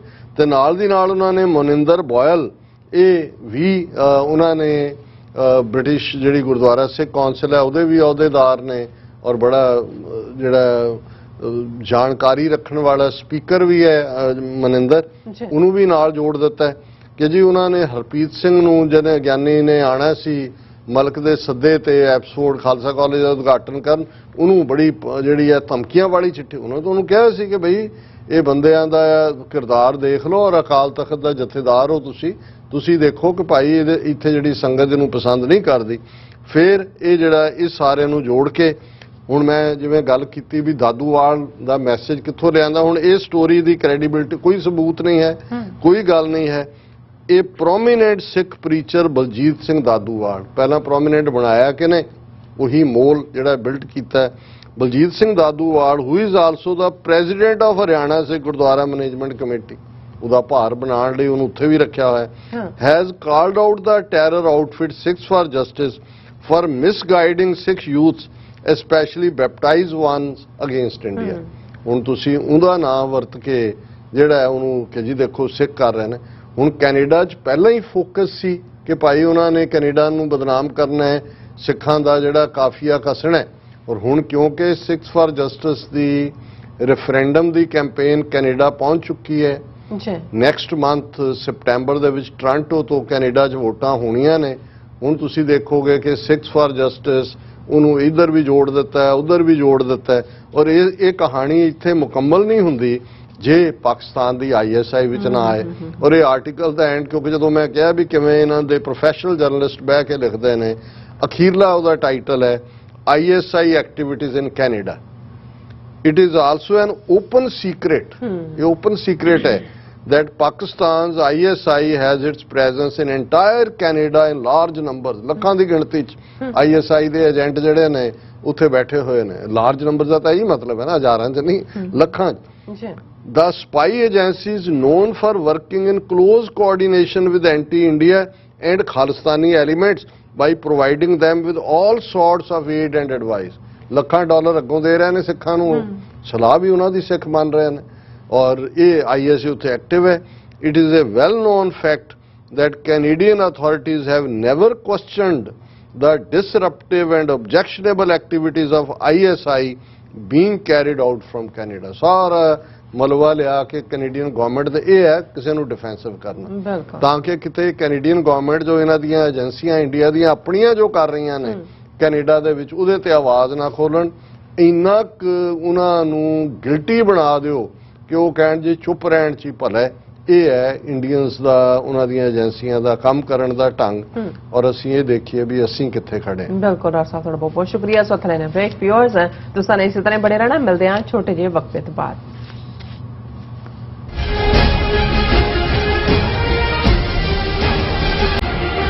ਇਹ ਗੱਲ ਸੰਤ ਜਰਨੈਲ ਸਿੰਘ ਭਿੰਡਰਾਣਾ ਨੇ ਪਛਾਣ ਲਈ ਸੀ ਜਦੋਂ ਉਹਨਾਂ ਨੇ ਕੌਮ ਨੂੰ ਇਹ ਕਿਹਾ ਸੀ ਵੀ ਇਹ ਗੁਲਾਮੀ ਤੁਹਾਨੂੰ ਗਲੋਂ ਲਾਉਣੀ ਪੈਣੀ ਹੈ।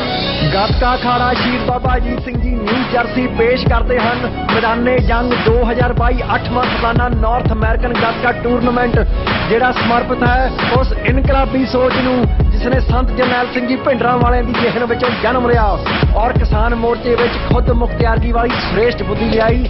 ਦੀਪ ਸਿੱਧੂ ਵਰਗੇ ਨੌਜਵਾਨ ਜੋ ਇਸ ਸੋਚ ਦੇ ਪੈਰਾ ਦੇ ਗਏ, ਗੁਰੂ ਪੰਥ ਵੱਲੋਂ ਸਿਹਰਾ ਪ੍ਰਾਪਤ ਕਰ ਗਏ। ਟੂਰਨਾਮੈਂਟ ਵੱਲੋਂ $12,000 ਕੈਸ਼ ਪ੍ਰਾਈਜ਼ ਅਤੇ ਸ੍ਰੀ ਸਾਹਿਬ ਭੇਟ ਹੋਵੇਗੀ। ਅਗਸਤ ਦੀ 6 ਔਰ 7 ਤਰੀਕ ਸ਼ਨੀਚਰਵਾਰ ਐਤਵਾਰ ਮੁਕਾਬਲਾ ਜਾਰੀ ਹੋਵੇਗਾ ਸਿੱਖ ਕਲਚਰਲ ਸੁਸਾਇਟੀ ਰਿਚਮੰਡ ਹਿਲ ਨਿਊਯਾਰਕ ਵਿਖੇ। ਖਿਡਾਰੀਆਂ ਵਾਸਤੇ rajang.org ਜਾਂ ਮੋਬਾਈਲ ਐਪ ਵਿਖੇ ਰਜਿਸਟ੍ਰੇਸ਼ਨ ਕਰਨੀ ਲਾਜ਼ਮੀ ਹੈ। ਡੈਡਲਾਈਨ 31 ਜੁਲਾਈ। ਸਾਧ ਸੰਗਤ ਜੀਓ, ਤੁਹਾਡੇ ਭਰਵੇਂ ਹੰਗਾਰੇ ਨਾਲ ਇਹ ਮੁਕਾਬਲਾ 8 ਸਾਲ ਪਹਿਲਾਂ 30 ਖਿਡਾਰੀਆਂ ਨਾਲ ਸ਼ੁਰੂ ਹੋਇਆ ਸੀ, ਜੋ ਕਿ ਹੁਣ 150 ਦੀ ਵੱਧ ਸ਼ਮੂਲੀਅਤ ਹਾਸਲ ਕਰ ਚੁੱਕਾ ਹੈ। ਤੁਹਾਡੀ ਬਦੌਲਤ ਕਰਕੇ ਟੂਰਨਾਮੈਂਟ ਹਰ ਪੱਖੋਂ ਪ੍ਰਫੁੱਲਤ ਹੈ। ਉਮੀਦ ਹੈ ਕਿ ਤੁਸੀਂ ਐਤਕੀ ਵੀ ਸਹਿਯੋਗ ਬਖਸ਼ੋਗੇ ਜੀ। ਵਾਹਿਗੁਰੂ ਜੀ ਕਾ ਖਾਲਸਾ, ਵਾਹਿਗੁਰੂ ਜੀ ਕੀ ਫਤਿਹ।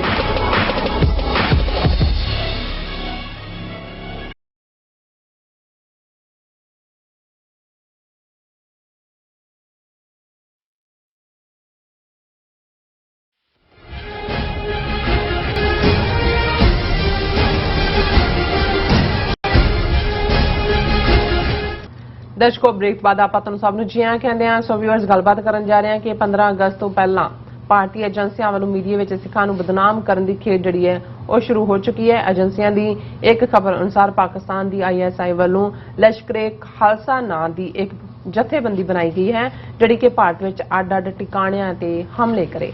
ਸੋ ਇਸ ਬਾਰੇ ਆਪਾਂ ਗੱਲਬਾਤ ਕਰਨ ਜਾ ਰਹੇ ਹਾਂ। ਸੋ ਅਸੀਂ ਚਾਹਾਂਗੇ ਕਿ ਤੁਸੀਂ ਇਸੇ ਤਰ੍ਹਾਂ ਬਣੇ ਰਹਿਣਾ। ਦੇਖਣ ਸੁਣਨ ਜਾਂ ਲਿਖਣ ਲਈ ਤੁਹਾਡਾ ਸਭ ਦਾ ਬਹੁਤ ਬਹੁਤ ਧੰਨਵਾਦ ਜੀ। ਡਾਕਟਰ ਸਾਹਿਬ, ਕੀ ਕਹਿਣਾ ਚਾਹੋਗੇ? ਵੈਸੇ ਪੰਜਾਬੀ 'ਚ ਕਹਿੰਦੇ ਨੇ ਵੀ ਉਹ ਚੋਰੀ ਕਾਹਦੀ ਜਿਹੜੀ ਪਕੜੀ ਜਾਏ, ਲੇਕਿਨ ਇਹ ਚੋਰ ਇੱਕ ਚੋਰੀ 'ਚ ਫੜਿਆ ਵੀ ਜਾਂਦਾ ਹੈ, ਸਜ਼ਾ ਭੋਗ ਕੇ ਬਾਹਰ ਆਉਂਦਾ ਹੈ, ਪਰ ਉਹ ਆਪਣੀ ਚੋਰੀ ਦੀ ਆਦਤ ਨਹੀਂ ਛੱਡਦਾ ਜੀ। ਜਦੋਂ ਅਸੀਂ ਪਿਛਲੇ ਸੈਗਮੈਂਟ 'ਚ ਗੱਲ ਕਰਕੇ ਹਟੇ ਹਾਂ ਕਿ ਵੀ ਜਦੋਂ ਪਲਾਂਟ ਕਰਵਾਉਂਦੀਆਂ ਨੇ ਇੰਡੀਅਨ ਏਜੰਸੀਜ਼ ਖਬਰਾਂ, ਤੁਸੀਂ ਉਹਨਾਂ ਨੂੰ ਧਿਆਨ ਨਾਲ ਦੇਖੋ ਤੇ ਤੁਹਾਨੂੰ ਉਸ 'ਚੋਂ ਸਾਰਾ ਕੁਝ ਹੀ ਨਜ਼ਰ ਆ ਜਾਂਦਾ ਹੈ ਕਿ ਭਾਈ ਇਹ ਕਿੱਥੇ ਕੀ ਫਿੱਟ ਕੀਤਾ ਹੋਇਆ ਹੈ।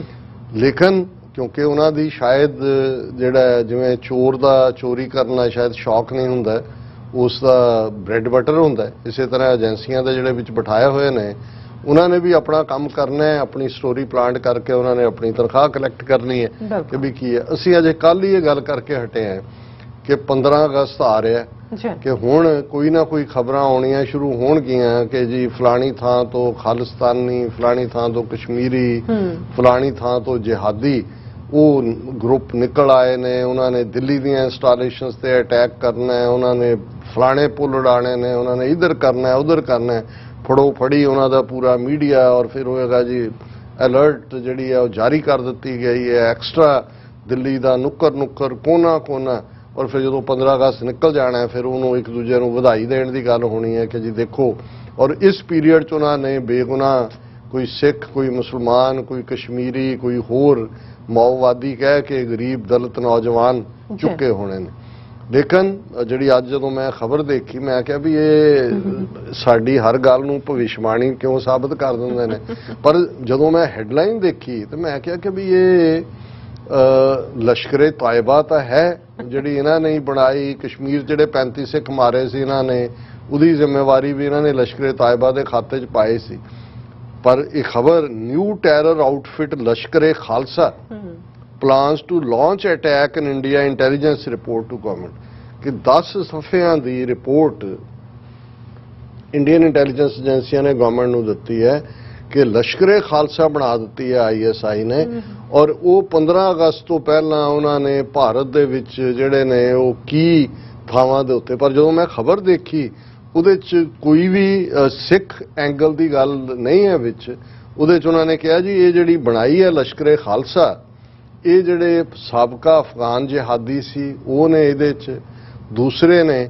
ਔਰ ਇਹਨਾਂ ਦਾ ਜਿਹੜਾ ਇਹਨੂੰ ਦੋ ਘਟਨਾਵਾਂ ਨਾਲ ਉਹਨਾਂ ਨੇ ਜੋੜਿਆ। ਉਹਨਾਂ ਨੇ ਕਿਹਾ ਜੀ ਰਾਜਸਥਾਨ, ਉਦੈਪੁਰ ਔਰ ਮਹਾਰਾਸ਼ਟਰ 'ਚ ਅਮਰਾਵਤੀ 'ਚ ਜਿਹੜੀਆਂ ਘਟਨਾਵਾਂ ਹੋਈਆਂ ਇਸਲਾਮਿਕ ਰੈਡੀਕਲਿਜ਼ਮ ਨਾਲ ਜਿਹਨੂੰ ਜੋੜਿਆ, ਇੱਦਾਂ ਦੀਆਂ ਘਟਨਾਵਾਂ ਇੱਥੇ ਵੀ ਵਾਪਰ ਸਕਦੀਆਂ। ਫਿਰ ਇਹਨੂੰ ਅਜੇ ਜਥੇਬੰਦੀ ਬਣੀ ਨਹੀਂ ਲਸ਼ਕਰੇ ਖਾਲਸਾ, ਅਜੇ ਇਹਦਾ ਨਾਂ ਹੀ ਇਹਨਾਂ ਨੇ ਰੱਖਿਆ। ਜਾਪਾਨ ਦੇ ਵਿੱਚ ਜਿਹੜਾ ਸਾਬਕਾ ਸ਼ਿੰਜ਼ੇ ਪ੍ਰਾਈਮ ਮਿਨਿਸਟਰ ਮਾਰਿਆ ਗਿਆ, ਇੱਕ ਸ਼ੂਟਰ ਨੇ ਪਿੱਛੋਂ ਆ ਕੇ ਸ਼ੂਟ ਕੀਤਾ, ਉਹਦੇ ਨਾਲ ਜੋੜਿਆ ਗਿਆ ਕਿ ਜੀ ਉਸ ਪੈਟਰਨ ਦੇ ਉੱਤੇ ਜਿਹੜੀ ਹੈ ਲਸ਼ਕਰੇ ਖਾਲਸਾ ਐਕਟ ਕਰ ਸਕਦੀ ਹੈ। ਔਰ ਉਹਨਾਂ ਦੇ ਟਾਰਗੇਟ ਇੰਡੀਆ 'ਚ ਕੀ ਹੋ ਸਕਦੇ ਨੇ? ਅਫਗਾਨਿਸਤਾਨ ਔਰ ਸੁਡਾਨ ਦੇ ਰੈਜ਼ੀਡੈਂਟ ਕਿ ਜੀ ਜਿਹੜੇ ਅਫਗਾਨਿਸਤਾਨ 'ਚ ਭਾਰਤ 'ਚ ਰਹਿ ਰਹੇ ਅਫਗਾਨ ਨੇ ਔਰ ਸੁਡਾਨੀਜ਼ ਨੇ। ਹੁਣ ਇਸ ਸਾਰੇ ਨਾਲ ਖਾਲਸਾ ਲਫ਼ਜ਼ ਜੋੜਨ ਦੀ ਕੀ ਲੋੜ ਪੈ ਗਈ? ਹੁਣ ਜ਼ਾਹਰ ਹੈ ਕਿ ਵੀ ਜੇ ਤੁਸੀਂ, ਕਿਉਂਕਿ ਹੁਣ ਜਿਹੜਾ ਟਾਰਗੇਟ ਹੈ ਇਹਨਾਂ ਦਾ ਉਹ ਖਾਲਸਾ ਹੈ, ਕਿਉਂਕਿ ਉਹਨਾਂ ਨੂੰ ਇਹ ਨਜ਼ਰ ਆਉਂਦਾ ਹੈ ਕਿ ਭਾਈ ਸਿੱਖਾਂ ਨੇ 13 ਮਹੀਨੇ ਕਿਸਾਨ ਮੂਵਮੈਂਟ ਚੱਲਦੀ ਹੈ ਔਰ ਇਸ ਸਾਰੇ ਦੇ ਚੱਲਦਿਆਂ ਖਾਲਸੇ ਦੇ ਅੱਗੇ ਗੋਡੇ ਟੇਕੇ ਜਾਂਦੇ ਨੇ। ਔਰ ਜੇ ISI ਨਾਲ ਜੋੜਨਾ ਹੈ, ਪਹਿਲਾਂ ਹੀ ਉਹ ਜਿਹੜੇ ਨੇ ਸਿੱਖ ਫੈਕਟਰ ਨੂੰ ਪਾਕਿਸਤਾਨ ਨਾਲ ਜੋੜਦੇ ਨੇ। ਅਸੀਂ ਡਿਸਕਸ ਕਰਕੇ ਹਟੇ ਹਾਂ ਕਿ ਕੈਨੇਡਾ ਦੇ ਹਵਾਲੇ ਨਾਲ ਹਿੰਦੁਸਤਾਨ ਟਾਈਮਜ਼ ਦਾ ਜਿਹੜਾ ਇੱਕ ਪਲਾਂਟਡ ਉਹਨਾਂ ਦਾ ਜਰਨਲਿਸਟ ਹੈ ਉਹ ਸਟੋਰੀ ਪਲਾਂਟ ਕਰ ਰਿਹਾ ਕਿ ਜੀ ISI ਦੀ ਹਜ਼ਾਰਾਂ ਦੀ ਗਿਣਤੀ 'ਚ ਜਿਹੜੀ ਆ ਉੱਥੇ ਲਾਰਜ ਅਮਾਊਂਟ ISI ਦੇ ਨੇ ਔਰ ਉਹ ਜਿਹੜੇ ਖਾਲਿਸਤਾਨੀਆਂ ਨੂੰ ਜਿਹੜਾ ਉਹ ਰਿਸੋਰਸ ਵੀ ਦਿੰਦੇ ਨੇ ਔਰ ਐਡਵਾਈਸ ਵੀ ਦਿੰਦੇ ਨੇ। ਔਰ ਦੇਖੋ ਕੈਨੇਡਾ ਦੀ ਗਵਰਨਮੈਂਟ ਕੋਈ ਕੁਝ ਨਹੀਂ ਕਰ ਰਹੀ। ਸੋ ਹੁਣ ਇਹ ਇਕੱਲਾ ਜਿਹੜਾ ਲਸ਼ਕਰੇ ਖਾਲਸਾ ਦੇ ਥੱਲੇ ਉਹ ਮੈਸੇਜ ਕੀ ਦੇਣ? ਹੁਣ ਤੁਸੀਂ ਅਮਰੀਕਨ ਹੋਣ ਜਾਂ ਵੈਸਟਰਨ ਹੋਣ, ਇਹ ਸਾਨੂੰ ਲੱਗਦਾ ਹੁੰਦਾ ਹੈ ਇਹ ਲੈਂਗੁਏਜ ਦੇ ਮਾਮਲੇ 'ਚ ਜਾਂ ਦੂਜਿਆਂ 'ਚ ਕਾਨਸੈਪਟ ਇਹਨਾਂ ਨੂੰ ਕਲੀਅਰ ਨਹੀਂ ਹੁੰਦੇ। ਹੁਣ ਉਹਨਾਂ ਦੇ ਲਈ ਹੁਣ ਲਸ਼ਕਰ ਲਫ਼ਜ਼ ਜੇ ਇੱਕ ਕੀ ਉਹਨਾਂ ਨੇ ਵਰਡ ਪਾਇਆ ਹੋਇਆ ਕੰਪਿਊਟਰ 'ਚ ਤੇ ਉਹ ਲਸ਼ਕਰੇ ਤਾਇਬਾ ਹੋਇਆ। ਔਰ ਲਸ਼ਕਰੇ ਤਾਇਬਾ ਨੂੰ ਪਹਿਲਾਂ ਹੀ UN ਦੇ ਲੈਵਲ ਤੇ ਟੈਰਰਿਸਟ ਆਰਗੇਨਾਈਜੇਸ਼ਨ ਬਣਾਇਆ ਹੋਇਆ। ਜਿਉਂ ਹੀ ਲਸ਼ਕਰੇ ਖਾਲਸਾ ਲਫ਼ਜ਼ ਆਏਗਾ ਇਹਨਾਂ ਦੇ ਲਈ ਉਹ ਉਸ ਕਿਸਮ ਦੀ ਜਥੇਬੰਦੀ ਹੋਏਗੀ ਜੋ ਜਿਹੀ ਅਲ ਕਾਇਦਾ ਹੈ ਜਾਂ ਇਸਲਾਮਿਕ ਸਟੇਟ ਹੈ ਜਾਂ ਲਸ਼ਕਰੇ ਤਾਇਬਾ ਔਰ ਜੈਸ਼ੇ ਮੁਹੰਮਦ, ਜਿਸ ਕਿਸਮ ਦੀਆਂ ਇਹਨਾਂ ਨੇ ਸਾਰੇ ਉਸ ਕਿਸਮ ਦੇ ਬਣਾਏ ਹੋਏ ਨੇ। ਹੁਣ ਕੰਟੈਂਟ ਕੋਈ ਨਹੀਂ ਹੈ ਕਿਉਂਕਿ ਅਜੇ ਤੱਕ ਕੋਈ ਫੜ ਕੇ ਉਹਨੂੰ ਅਜੇ ਇਹਨਾਂ ਨੇ ਫੜਨਾ, ਉਹਨੂੰ ਫਿਰ ਇਹਨਾਂ ਨੇ ਕਹਿਣਾ ਜੀ ਇਹ ਲਸ਼ਕਰੇ ਖਾਲਸਾ ਦਾ ਮੈਂਬਰ ਹੈ। ਫਿਰ ਉਹਨੂੰ ਬਾਰਡਰਾਂ ਦੇ ਨਾਲ, ਕਿਉਂਕਿ ਪਹਿਲਾਂ ਹੀ ਸਟੋਰੀਆਂ ਪਲਾਂਟ ਕੀਤੀਆਂ ਕਿ ਜੀ ਡਰੋਨਸ ਰਾਹੀਂ ਹਥਿਆਰ ਜਿਹੜਾ ਉਹ ISI ਵਾਲੇ ਡ੍ਰੌਪ ਕਰ ਰਹੇ ਨੇ ਇੱਧਰਲੇ ਪੰਜਾਬ ਬਾਰਡਰ ਤੇ। ਹੁਣ ਇੱਕ ਸਟੋਰੀ ਜਿਹੜੀ 2 ਦਿਨ ਪਹਿਲਾਂ ਸਾਰੇ ਉੱਥੋਂ ਦੇ ਮੀਡੀਆ ਦੇ ਵਿੱਚ ਚਲਾਈ ਗਈ ਕਿ ਜੀ BSF ਨੇ ਫਾਈਂਡ ਆਊਟ ਕੀਤਾ ਹੈ ਕਿ ਜਿਹੜੀਆਂ ਕੋਈ ਸੜਕਾਂ ਬਾਰਡਰ ਦੇ ਨੇੜੇ ਜਾਂ ਦੂਸਰੇ ਬਣਦੀਆਂ ਨੇ ਉਹਨਾਂ 'ਚ ਜਿਹੜੇ ਮਜ਼ਦੂਰ ਕੰਮ ਕਰਦੇ ਨੇ ਉਹਨਾਂ ਦੇ ਰਾਹੀਂ ਵੀ ਜਿਹੜੀ ਹੈ ਹਥਿਆਰਾਂ ਦੀ ਔਰ ਦੂਸਰੀ ਤਸਕਰੀ ਹੋ ਰਹੀ ਹੈ। ਉਹਨਾਂ ਦੀ ਕੋਈ ਜਿਹੜੀ ਹੈ ਡੀਟੇਲ ਜਾਂ ਬੈਕਗ੍ਰਾਉਂਡ ਚੈੱਕ ਨਹੀਂ ਕੀਤੀ ਜਾਂਦੀ। ਹੁਣ ਹਜ਼ਾਰਾਂ ਤੁਹਾਡੇ ਵਰਕਰ ਲੱਗੇ ਨੇ, ਪਹਿਲਾਂ ਉਹਨਾਂ ਨੂੰ ਤੁਸੀਂ ਖੌਫਜ਼ਦਾ ਕਰੋ। ਔਰ ਜਦੋਂ ਅਸੀਂ ਇਹ ਕਿਹਾ ਸੀ ਕਿ ਅੱਧਾ ਪੰਜਾਬ ਜਿਹੜਾ ਉਹਨਾਂ ਨੇ BSF ਦੇ ਹਵਾਲੇ ਕਰਨ ਦਾ ਫੈਸਲਾ ਲਿਆ, ਇਹਦਾ ਮਤਲਬ ਹੀ ਇਹ ਸੀ ਕਿ ਪੰਜਾਬ ਨੂੰ ਆਕੂਪਾਈ ਕਰਕੇ ਉਹਨਾਂ ਨੇ ਸਿੱਧੇ ਤੌਰ ਤੇ ਜਿਹੜਾ ਉਹ ਆਪਣੀ ਗੁਲਾਮੀ ਦੇ ਵਿੱਚ ਲਿਆ। ਹੁਣ ਆਉਣ ਵਾਲੇ 2-3-4 ਦਿਨਾਂ ਦੇ ਵਿੱਚ ਅਸੀਂ ਦੇਖ ਸਕਦੇ ਹਾਂ ਕਿ ਕੋਈ ਨਾ ਕੋਈ ਲਸ਼ਕਰੇ ਖਾਲਸਾ ਦਾ ਮੈਂਬਰ ਵੀ ਫੜਿਆ ਜਾਏਗਾ ਔਰ ਉਸ ਤੋਂ ਫਿਰ ਪਲਾਨਸ ਨਿਕਲਣਗੇ ਵੀ ਉਹਨੇ ਇਹਨੂੰ ਉਡਾਉਣਾ ਸੀ, ਉਹਨੇ ਉਹਨੂੰ ਉਡਾਉਣਾ ਸੀ। ਹਾਲ ਦੀ ਘੜੀ ਤਾਂ ਇਹਨਾਂ ਨੇ ਅਫਗਾਨਿਸਤਾਨ ਤੇ ਸੁਡਾਨ ਦੇ ਸ਼ਹਿਰੀਆਂ ਦੀ ਪ੍ਰੋਟੈਕਸ਼ਨ ਦੀ ਗੱਲ ਕੀਤੀ ਹੈ। ਬਈ ਜੇ ਉਹਨਾਂ ਨੇ ਸੁਡਾਨ ਜਾਂ ਅਫਗਾਨਿਸਤਾਨ ਵਾਲੇ ਹੀ ਮਾਰਨੇ ਨੇ, ਉੱਥੋਂ ਆ ਕੇ ਅਫਗਾਨਿਸਤਾਨ 'ਚ ਤਾਂ ਬੈਠੇ ਆ ਸਾਰੇ 30 ਮਿਲੀਅਨ ਲੋਕ ਉੱਥੇ ਰਹਿੰਦੇ ਨੇ, ਪਾਕਿਸਤਾਨ 'ਚ ਵੀ ਰਹਿੰਦੇ ਨੇ। ਉਹਨਾਂ ਦਾ ਕਿਉਂ ਮਕਸਦ ਹੋਏਗਾ ਜੇ ਲਸ਼ਕਰੇ ਖਾਲਸਾ ਬਣਾਉਣੀ ਅਫਗਾਨਾਂ ਨੂੰ ਕਿਉਂ ਮਾਰਨਗੇ, ਸੁਡਾਨੀਆਂ ਨੂੰ ਕਿਉਂ ਮਾਰਨਗੇ? ਪਰ ਜਿਹੜਾ ਇਹਨਾਂ ਦਾ ਮਕਸਦ ਹੈ ਉਹ ਖਾਲਸਾ ਲਫ਼ਜ਼ ਨੂੰ ਬਦਨਾਮ ਕਰਨਾ।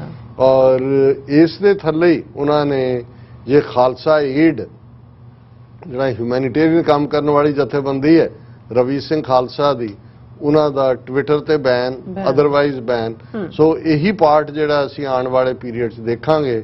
ਅਜੇ 15 ਅਗਸਤ ਤੱਕ ਪਹੁੰਚਦੇ ਹਾਂ, ਹੋਰ ਵੀ ਬਹੁਤ ਸਾਰੇ ਗੁਲ ਹਿੰਦੂਤਵਾ ਦੇ ਚਮਨ ਦੇ ਵਿੱਚ ਖੇਡਣਗੇ। ਜੀ ਰਾਜ ਸਾਹਿਬ, ਤੁਹਾਡਾ ਬਹੁਤ ਬਹੁਤ ਧੰਨਵਾਦ। ਸੋ ਲੈਣੇ ਬ੍ਰੇਕ। ਵਿਊਅਰਸ, ਤੁਸੀਂ ਕਿਤੇ ਨਹੀਂ ਜਾਣਾ, ਮਿਲਦੇ ਹਾਂ ਆਫਟਰ ਦਿਸ ਸ਼ਾਰਟ ਬ੍ਰੇਕ।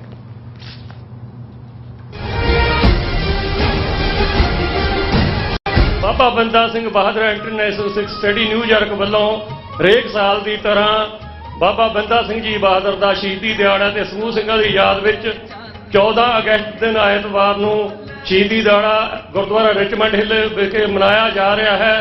ਭੋਗ ਦੀ ਸਮਾਪਤੀ ਤੋਂ ਬਾਅਦ ਰਾਗੀ ਢਾਡੀ ਕਥਾਵਾਚਕ ਕੀਰਤਨੀ ਜਥੇ ਹਾਜ਼ਰੀਆਂ ਭਰਨਗੇ। ਅਚੇਚੇ ਤੌਰ ਤੇ ਜਥੇਬੰਦੀ ਵੱਲੋਂ ਉਪਰਾਲਾ ਕੀਤਾ ਗਿਆ ਹੈ।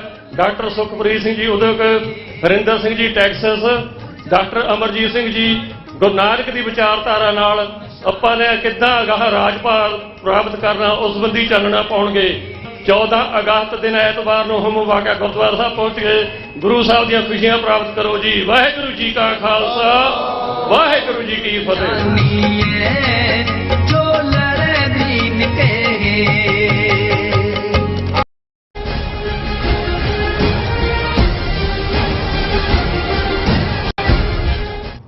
Viewers, welcome back to program. So viewers, and ਵਾਲੇ ਸੈਕਸ਼ਨ ਵਿੱਚ ਆਪਾਂ ਗੱਲਬਾਤ ਕਰਨ ਜਾ ਰਹੇ ਹਾਂ ਕਿ ਹਿੰਦੂ ਤਵੀਆਂ ਵੱਲੋਂ ਮੁਸਲਮਾਨਾਂ ਤੇ ਦੂਸਰੀਆਂ ਘੱਟ ਗਿਣਤੀਆਂ ਦੇ ਖਿਲਾਫ ਵਿੱਢੀ ਗਈ ਮੁਹਿੰਮ ਦਾ ਹੁਣ ਬੰਬਈ ਫਿਲਮ ਇੰਡਸਟਰੀ ਵਿਚਾਲੇ ਜਿਹੜੇ ਮੁਸਲਮਾਨ ਅਦਾਕਾਰਾ ਵੀ ਜਿਹੜੇ ਨੇ ਉਹ ਸ਼ਿਕਾਰ ਹੋ ਰਹੇ ਨੇ। ਸੁਪ੍ਰਸਿੱਧ ਅਦਾਕਾਰ ਆਮਿਰ ਖਾਨ ਨੇ ਇੱਕ ਫਿਲਮ ਲਾਲ ਸਿੰਘ ਚੱਡਾ ਬਣਾਈ ਹੈ ਜਿਹੜੀ 11 ਅਗਸਤ ਨੂੰ ਰਿਲੀਜ਼ ਹੋਣ ਜਾ ਰਹੀ ਹੈ।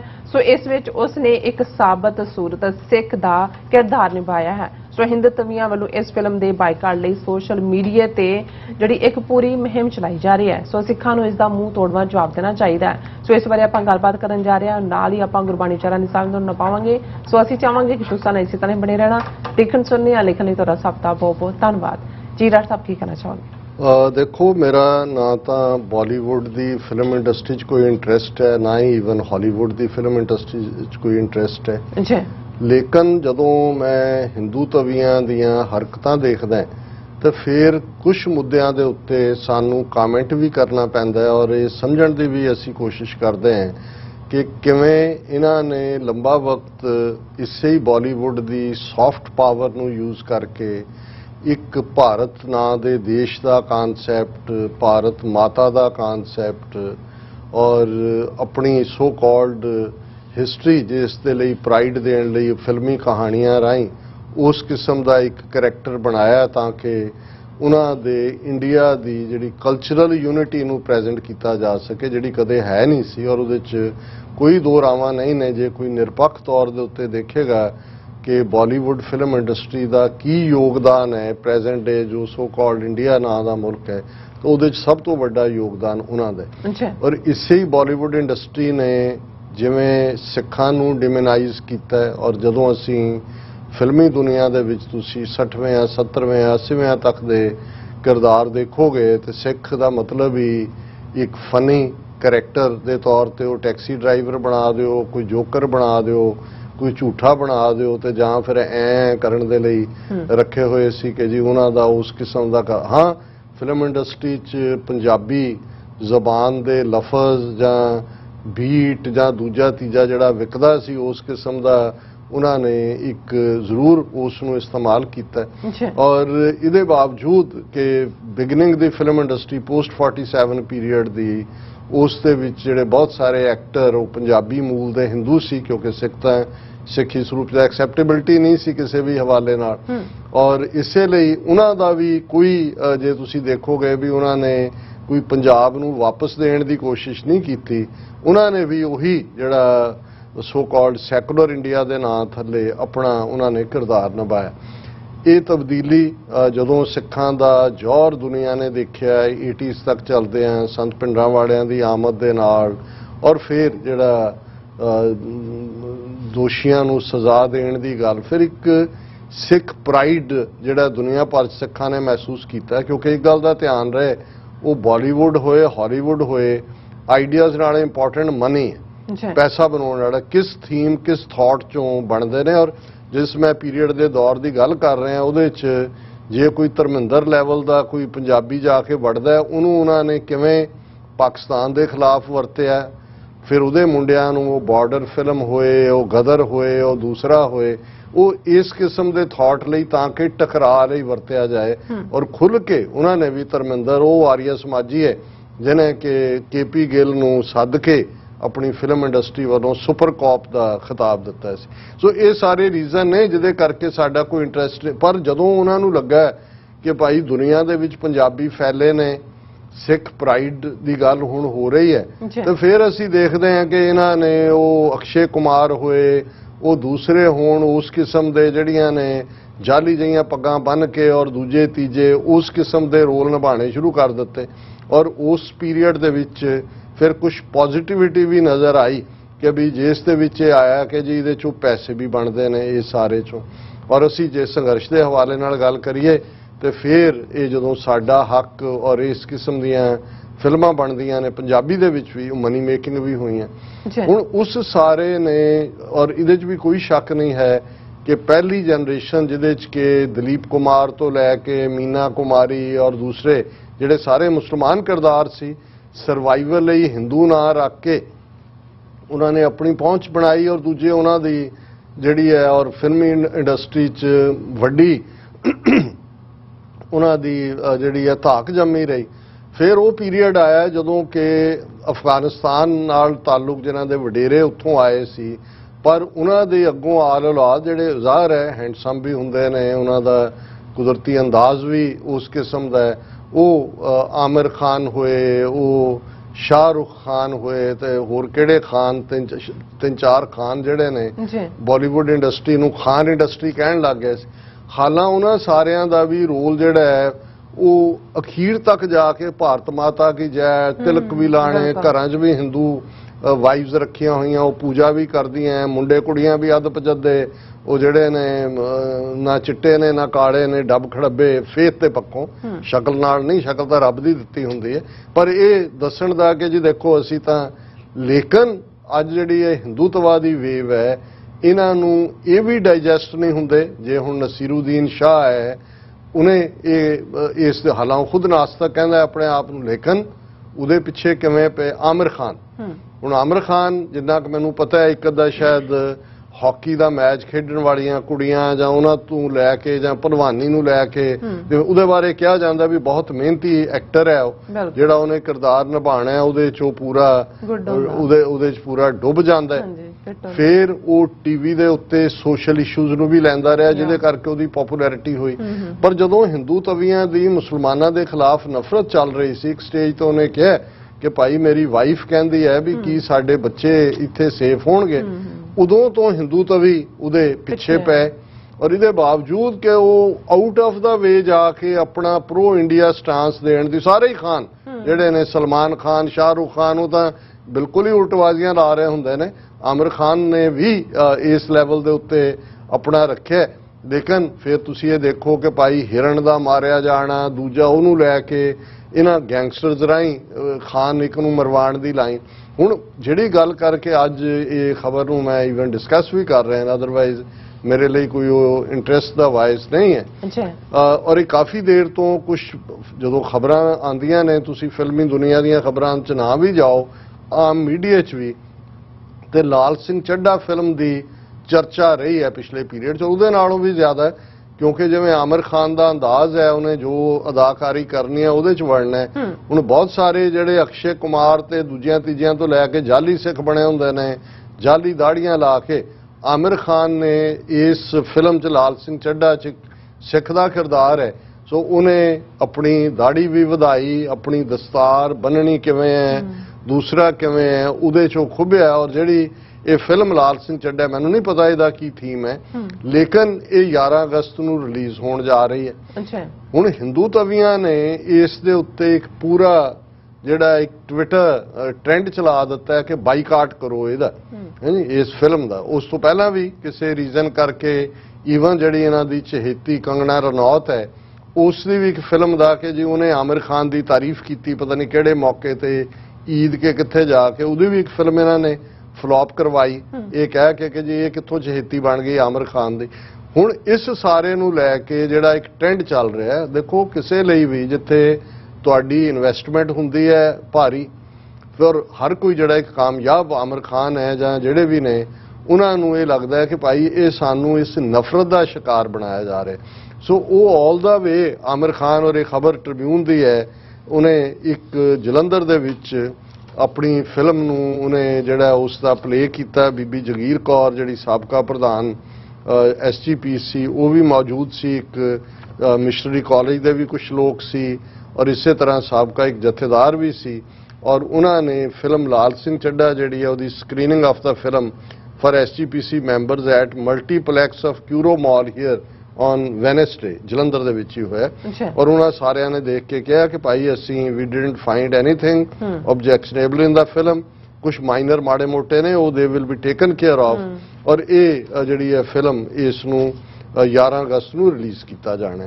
ਹੁਣ ਮੈਂ ਕੋਈ ਇਹ ਤਾਂ ਨਹੀਂ ਰਿਕਮੈਂਡ ਕਰਦਾ ਕਿ ਭਾਈ ਇਹ ਜਿਹੜਾ ਇਸ ਦੇ ਨਾਲ ਸਾਡਾ ਕੀ ਲਾਲ ਸਿੰਘ ਚੱਢਾ 'ਚ ਕੀ ਕਿਹਾ ਹੋਇਆ, ਪਰ ਜੇ ਹਿੰਦੂ ਤਵੀਆਂ ਨੇ ਕੈਂਪੇਨ ਸ਼ੁਰੂ ਕੀਤਾ ਹੈ ਕਿ ਭਾਈ ਇੱਕ ਆਮਿਰ ਖਾਨ ਦੀ ਫਿਲਮ ਦਾ ਇਸ ਲਈ ਵਿਰੋਧ ਕਰਨਾ ਹੈ ਕਿ ਉਹ ਹਿੰਦੂ ਤਵੀਆਂ ਦਾ ਨਫ਼ਰਤ ਭਰਿਆ ਏਜੰਡੇ ਦਾ ਸ਼ਿਕਾਰ ਮੁਸਲਮਾਨਾਂ ਨੂੰ ਬਣਾ ਰਹੇ ਨੇ, ਤੇ ਉਹ ਭਾਵੇਂ ਵਕਤੀ ਰੂਪ 'ਚ ਹੀ ਸਿੱਖੀ ਰੂਪ 'ਚ ਆਇਆ, ਮੁੜ ਕੇ ਤਾਂ ਉਹੀ ਹੋ ਗਿਆ, ਉਹਨੇ ਆਮਿਰ ਖਾਨ ਹੀ ਰਹਿਣਾ, ਉਹ ਕੋਈ ਸਿੱਖ ਤਾਂ ਨਹੀਂ ਹੈ।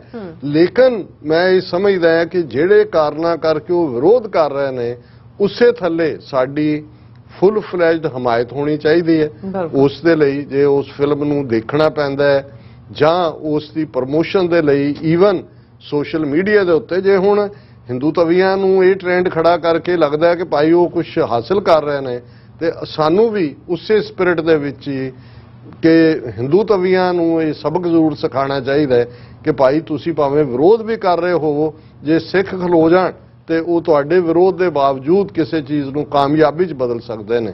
ਸੋ ਮੈਂ ਸਮਝਦਾ ਵੀ ਇਹ ਸਾਨੂੰ ਕਰਨ ਦੀ ਲੋੜ ਹੈ। ਜੀ ਡਾਕਟਰ ਸਾਹਿਬ, ਤੁਹਾਡਾ ਬਹੁਤ ਬਹੁਤ ਸ਼ੁਕਰੀਆ। ਸੋ ਇੱਥੇ ਨੇ ਆਪਣੇ ਵਿਊਅਰਸ ਕੋਲ ਇਜਾਜ਼ਤ। ਵਿਊਅਰਸ, ਸਾਡੇ ਪ੍ਰੋਗਰਾਮ ਦਾ ਸਮਾਂ ਇੱਥੇ ਸਮਾਪਤ ਹੁੰਦਾ ਹੈ। ਤੁਸੀਂ ਆਪਣੇ ਰਾਏ ਤੇ ਸੁਝਾਅ ਸਾਨੂੰ ਭੇਜਣਾ ਭੁੱਲਣਾ ਸਾਡੇ ਇਸ ਪਤੇ ਤੇ SOS@TV84.tv ਤੇ। ਅਸੀਂ ਆਪਣਾ ਪ੍ਰੋਗਰਾਮ ਲੈ ਕੇ ਫਿਰ ਦੁਬਾਰਾ ਤੁਹਾਡੇ ਰੂਬਰੂ ਹੋਵਾਂਗੇ। ਤਦ ਤੱਕ ਲਈ ਮੈਨੂੰ ਤੇ ਆਪਣਾ ਸੁਣਾ ਗਿਆ ਦਿਓ। ਦੇਖਦੇ ਰਹੋ TV84। ਬੁਲਾ ਦਿਓ ਫਤਿਹ। ਵਾਹਿਗੁਰੂ ਜੀ ਕਾ ਖਾਲਸਾ, ਵਾਹਿਗੁਰੂ ਜੀ ਕੀ ਫਤਿਹ। ਰੱਬ ਰਾਖਾ।